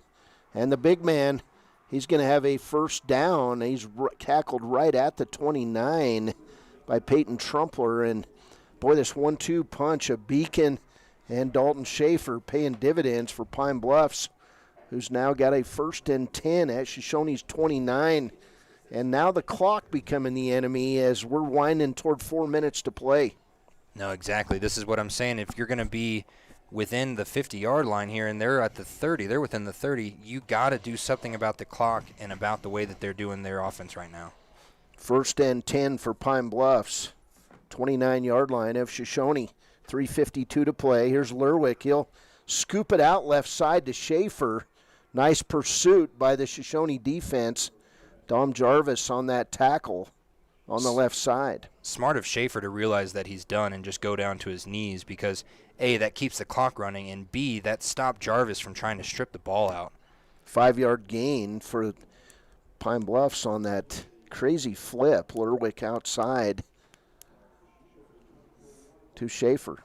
And that wasn't the best snap either. That might have been the Shoshoni Wranglers' best chance at getting to Lerwick early, but he pitched it too fast.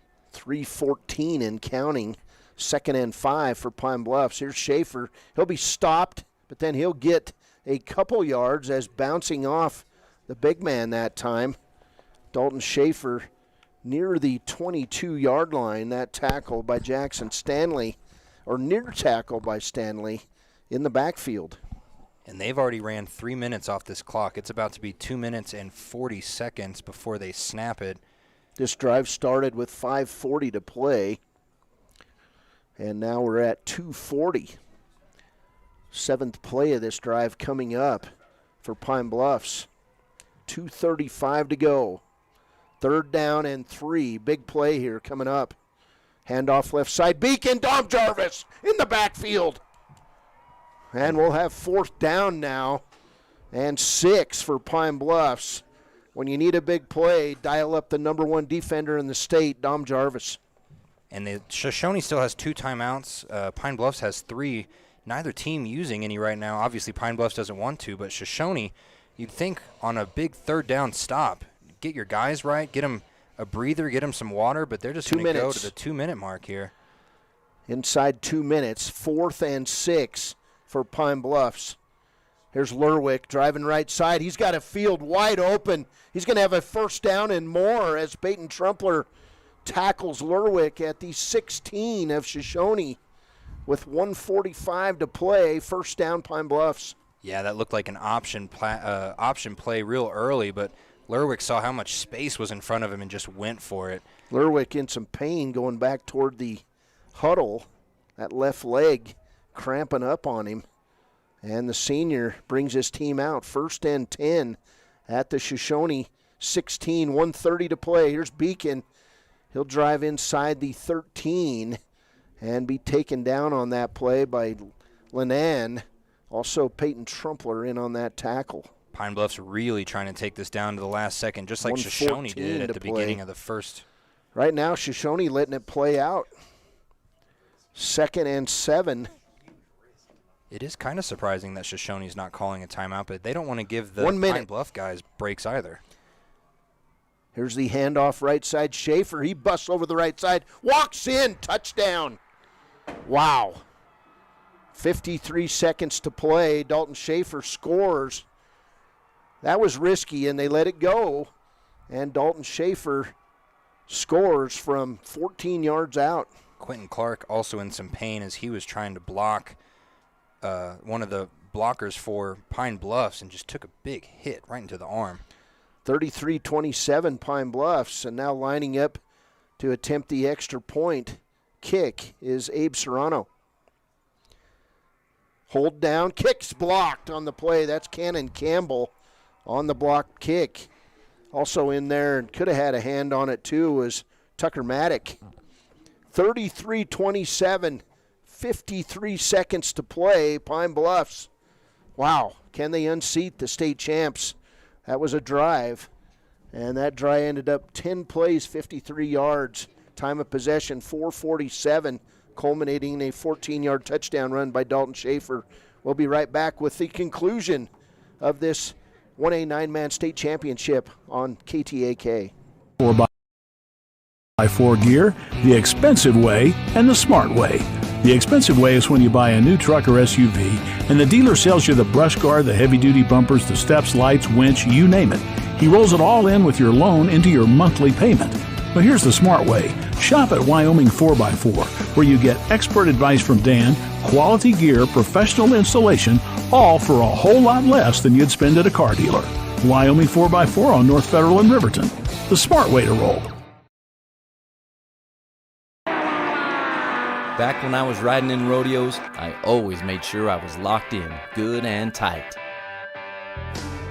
Now as a touring musician, crisscrossing the country, I still make sure I'm locked in, good and tight. Of course I do.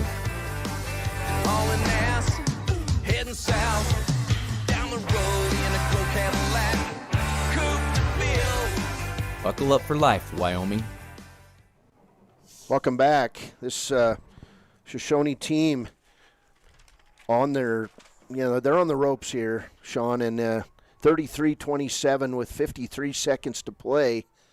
And kicking it off for Pine Bluffs will be Mitchell Burkhofer.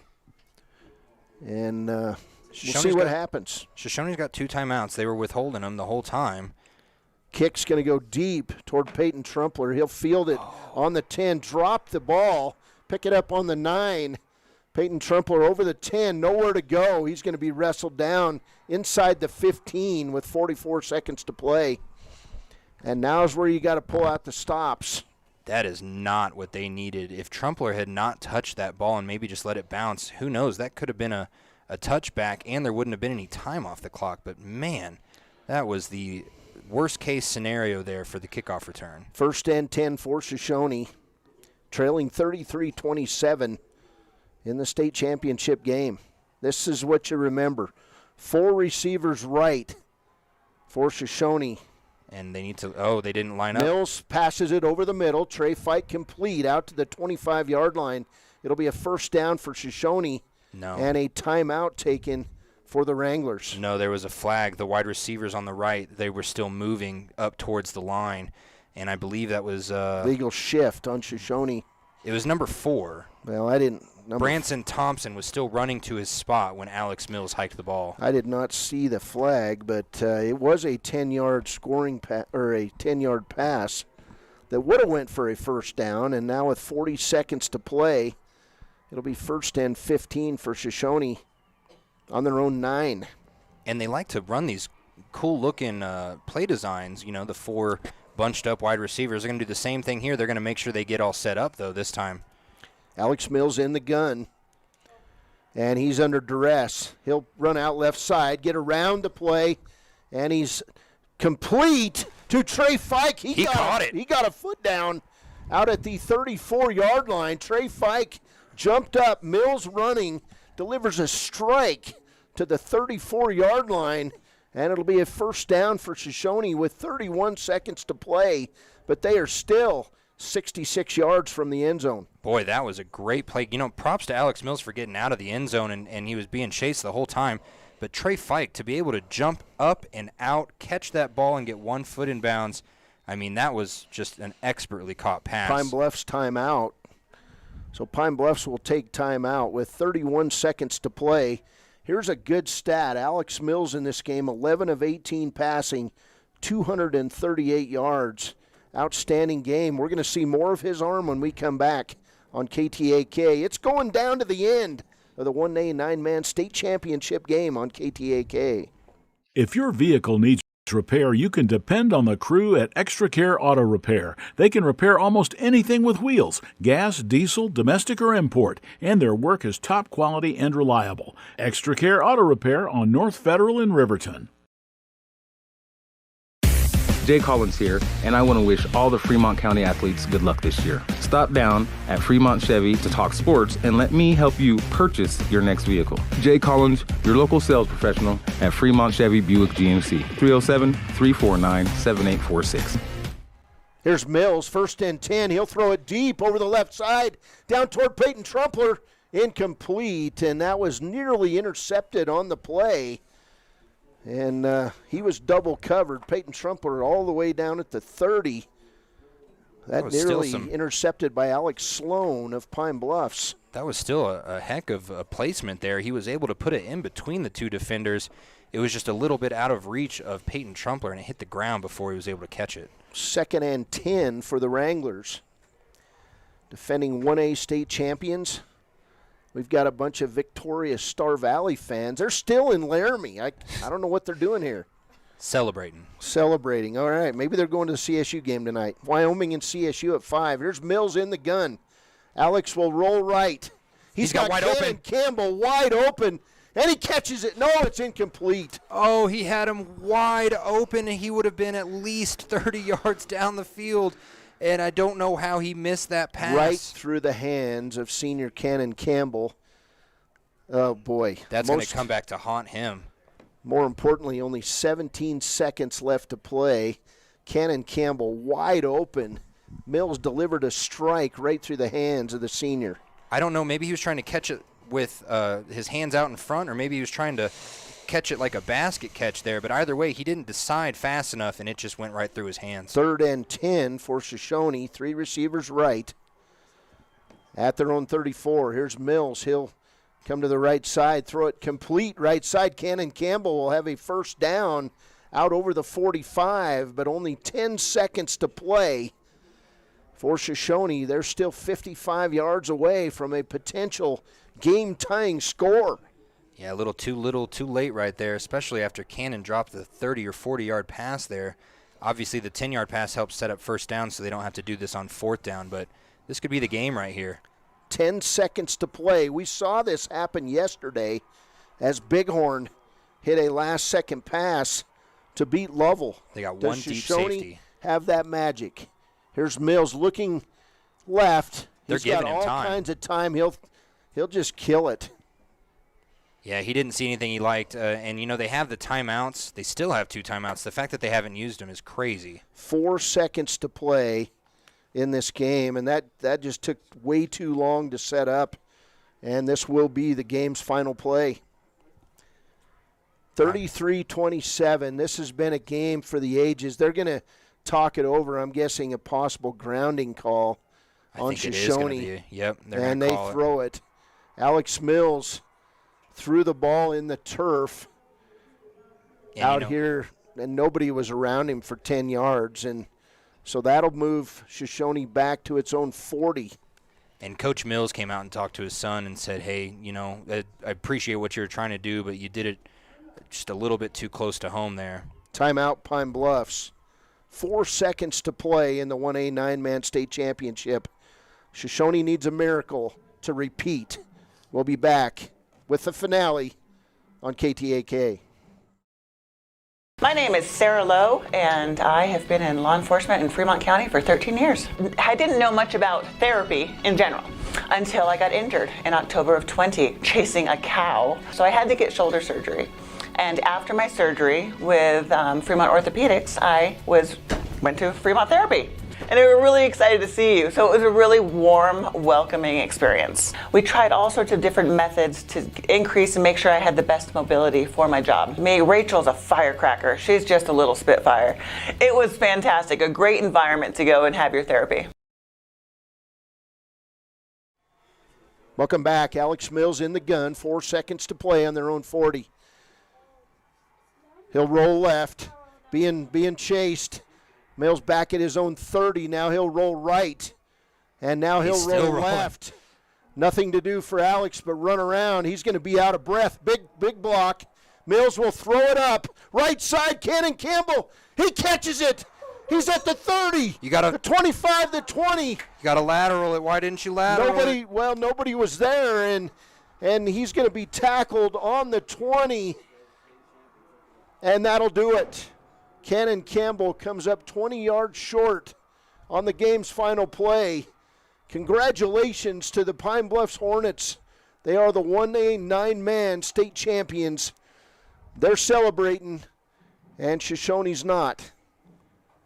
What a game. We'll be back with the post-game show brought to you by Click It or Ticket after a break. This is Shoshoni Wranglers football, and we're proud to be here. Great effort today by both teams. And we'll be back. Click It or Ticket postgame coming up next on KTAK.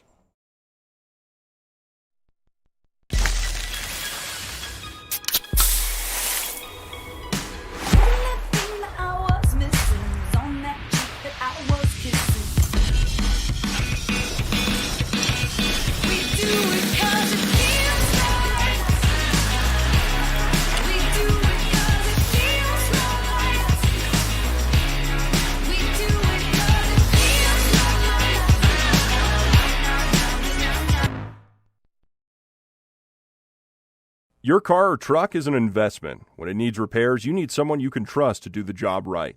Take it to Gunners Automotive. They repair all makes and models of cars and trucks, from oil changes to brakes, tires, and more. Gunners Automotive, 856-2288. Why should you choose Lander Medical Clinic or Western Family Care for your health care? In addition to 4 locations in Fremont County, they also provide telehealth.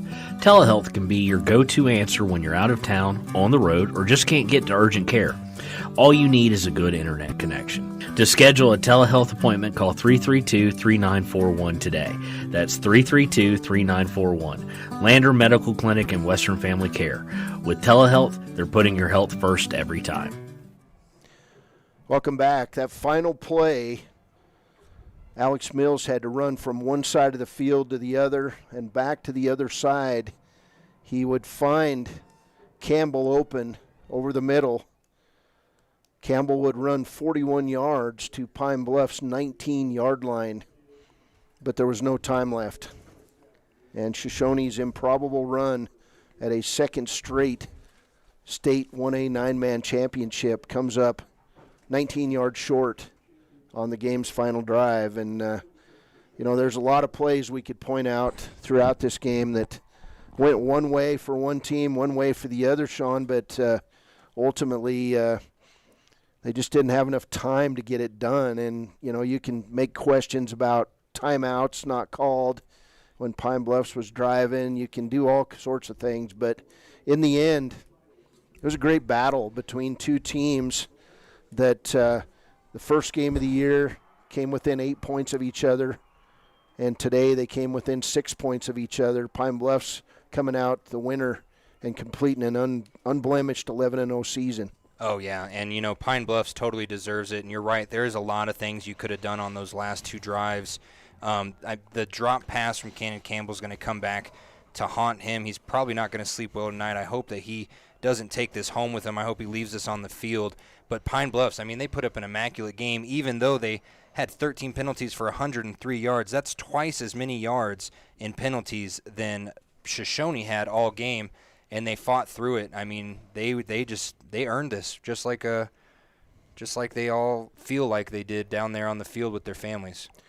This game would be tied at 7 after a quarter.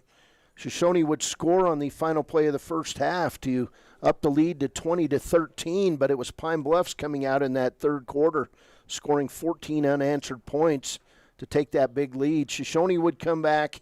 They would score 7 points, but then Pine Bluffs scored late in the ball game on a 14-yard run by Dalton Schaefer, and that was the final margin of victory. Pine Bluffs 33, Shoshoni 27. Final stats, total yards for these two teams. It was Shoshoni with 480 total yards in the game, 466 by Pine Bluffs. 290 pass yards by Shoshoni, 198 for Pine Bluffs. Rush yards, 190 for Shoshoni, 268 for Pine Bluffs. And, that's not what you were expecting. That's exactly the opposite of what we expected coming into this one. Definitely. Pine Bluffs came into this game pass heavy. They have Stu Lerwick. They love to use his arm. And then on the other side, you got Peyton Trumpler, who could run for 200, 300 yards a game if he wanted to.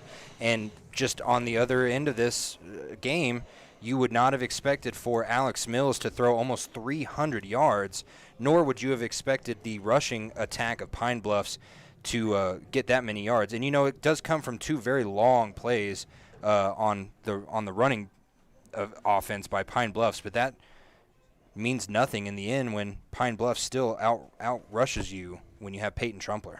Individually for Pine Bluffs today, Stu Lerwick, 13 of 18 passing, 198 yards and a touchdown. Rushing-wise for Pine Bluffs, Dalton Schaefer was outstanding, 19 carries, 182 yards, and that game-winning touchdown to go along with his other 2 rushing touchdowns in the game. He had that the game's first carry was a 61-yard touchdown for Dalton Schaefer. He's a fun guy to watch out there. Taylor Beacon was outstanding in backing up Schaefer. 9 carries, 66 yards, and a touchdown. He was just huge, packing the ball throughout that second half in relief of Dalton Schaefer. Abe Serrano carries the ball 2 times for 13 yards. Ryan Fornstrom battling a knee injury, 1 carry for 5 yards. Stu Lerwick, 4 carries for 2 yards in the ballgame. Pine Bluffs receiving, Ryan Fornstrom, 4 catches, 107 yards and a touchdown. His longest catch, a 77-yard touchdown pass. in that first half. That was huge. Colin Jessen, four catches for 48 yards. Alex Sloan, 3 catches for 21 yards. Sean Schmidl, 1 catch for 17 yards. And Dalton Schaefer, 1 catch for 5 yards.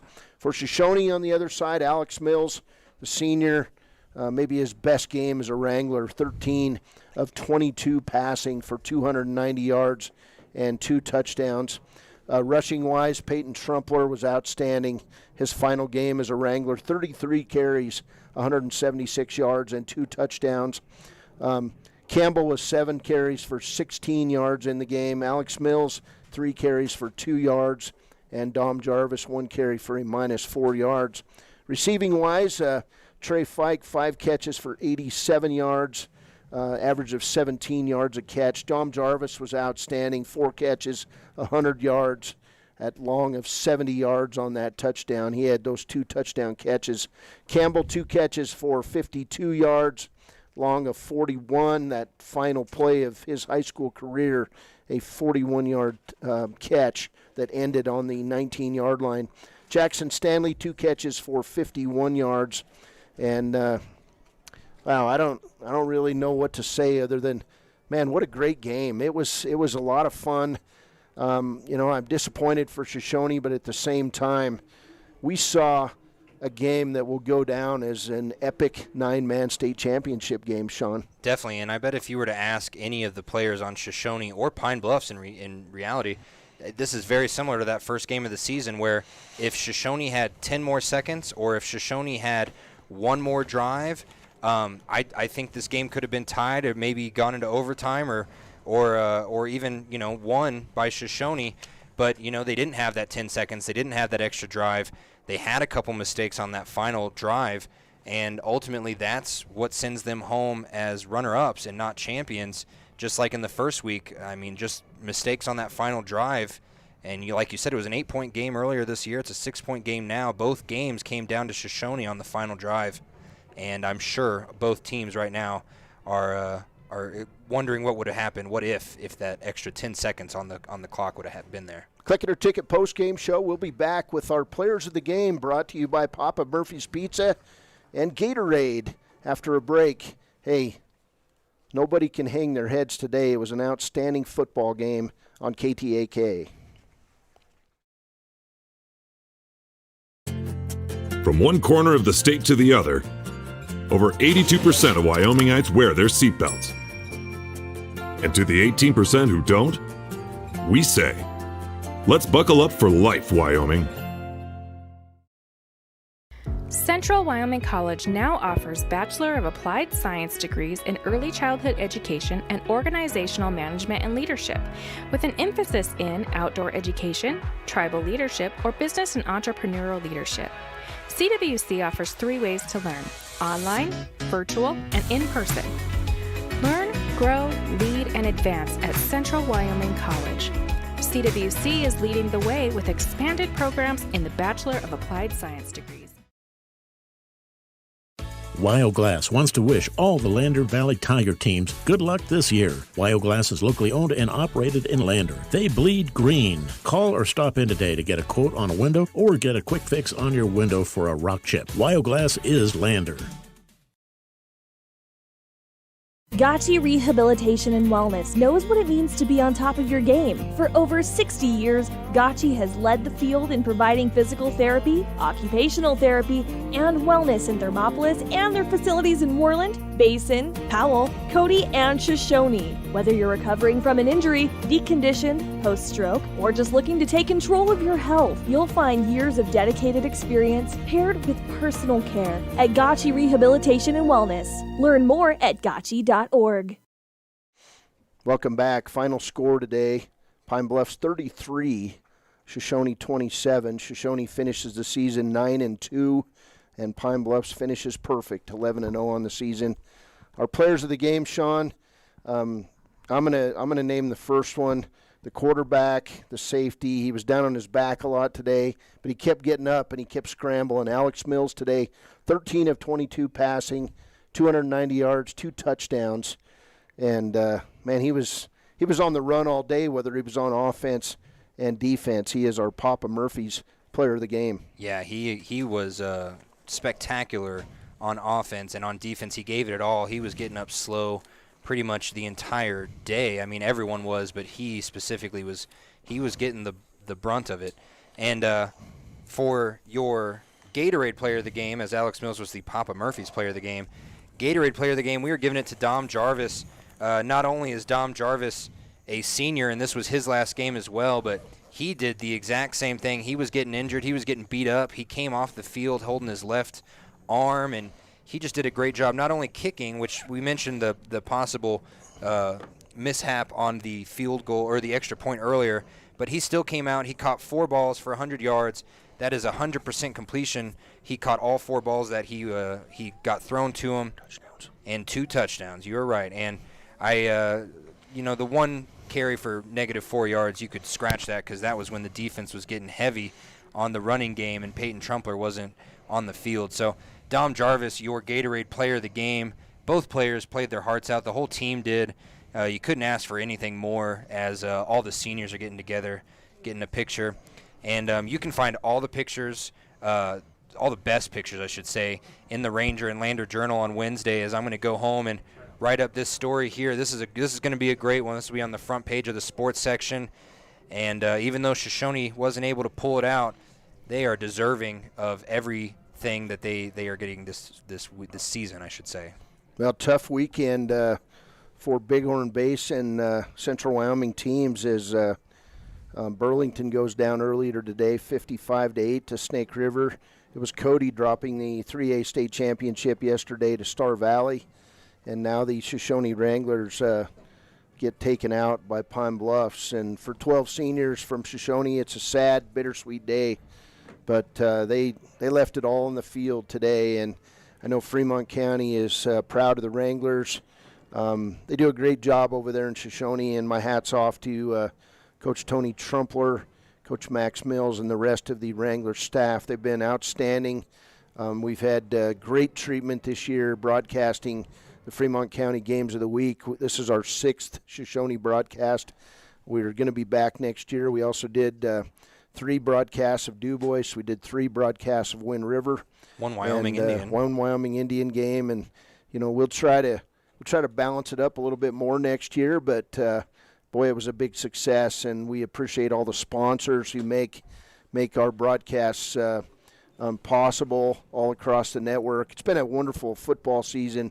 We covered 4 teams, and we do it like nobody else does with video, with live streaming, and we do Thermopolis, Lander, Riverton, and the Fremont County Game of the Week. And it's just been a big job that is taken on by people like our general manager, Kevin Shields, Shawn O'Brate.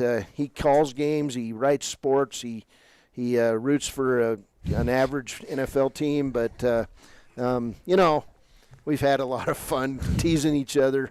It's just been a lot of fun, Shawn, and I appreciate all your help. It's been good to get to know you and your lovely bride, and I can hardly wait to meet the future Miss O'Brate. It'll be a blast, and it's football season, but we'll turn our attention to basketball pretty quick.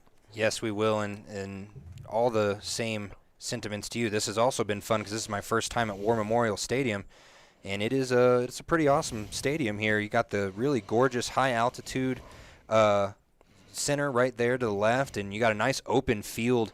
I mean, you don't see very many big open fields like this where you can kind of walk along the sidewalks in college football. This is a really pretty place. I'm excited to come here for Boise State game next week. And you're right. This has been a lot of work from people like Kevin Shields, Ernie Over, you, me. Kurt Baxter, Rusty Wirtz. There you go. And then our Thermopolis crew as well, Jordan and Kevin Simpson, Jordan McCamey. And Jordan will be doing Thermopolis basketball as Ernie and I do Lander.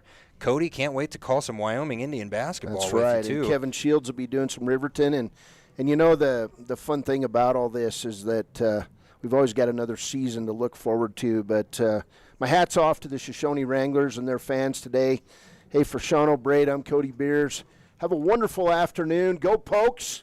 Take out CSU tonight, and we'll be back with more on the Wind River Radio Network and all across Fremont County.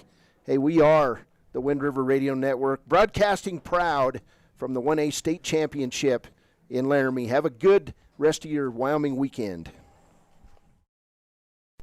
During winter storms, it doesn't take long for roads to turn slick. Snowfall is often accompanied by high winds, and blowing and drifting snow can make it difficult to see the road. Speed limits are based on dry pavement conditions and good visibility. Be ready to reduce speed and increase following distance. Crashes are twice as likely to happen when it's slick out, and it's usually because someone is driving too fast for conditions. Remember, when there's ice and snow, take it slow. This message is brought to you by WYDOT. A proud sponsor of this broadcast is Bailey Enterprises. For over 50 years, Bailey has become the name you can trust. With Pit Stop Travel Centers, you can fuel up and stock up on trip snacks at locations all over Fremont County. You can also put your trust in Bailey Tire and Auto for service to keep handy for those times when your luck runs out on the road. Refresh at the Speedway Cafe with a dine-in meal or a round of carry-out with a variety of specials to keep you going. Go with Bailey.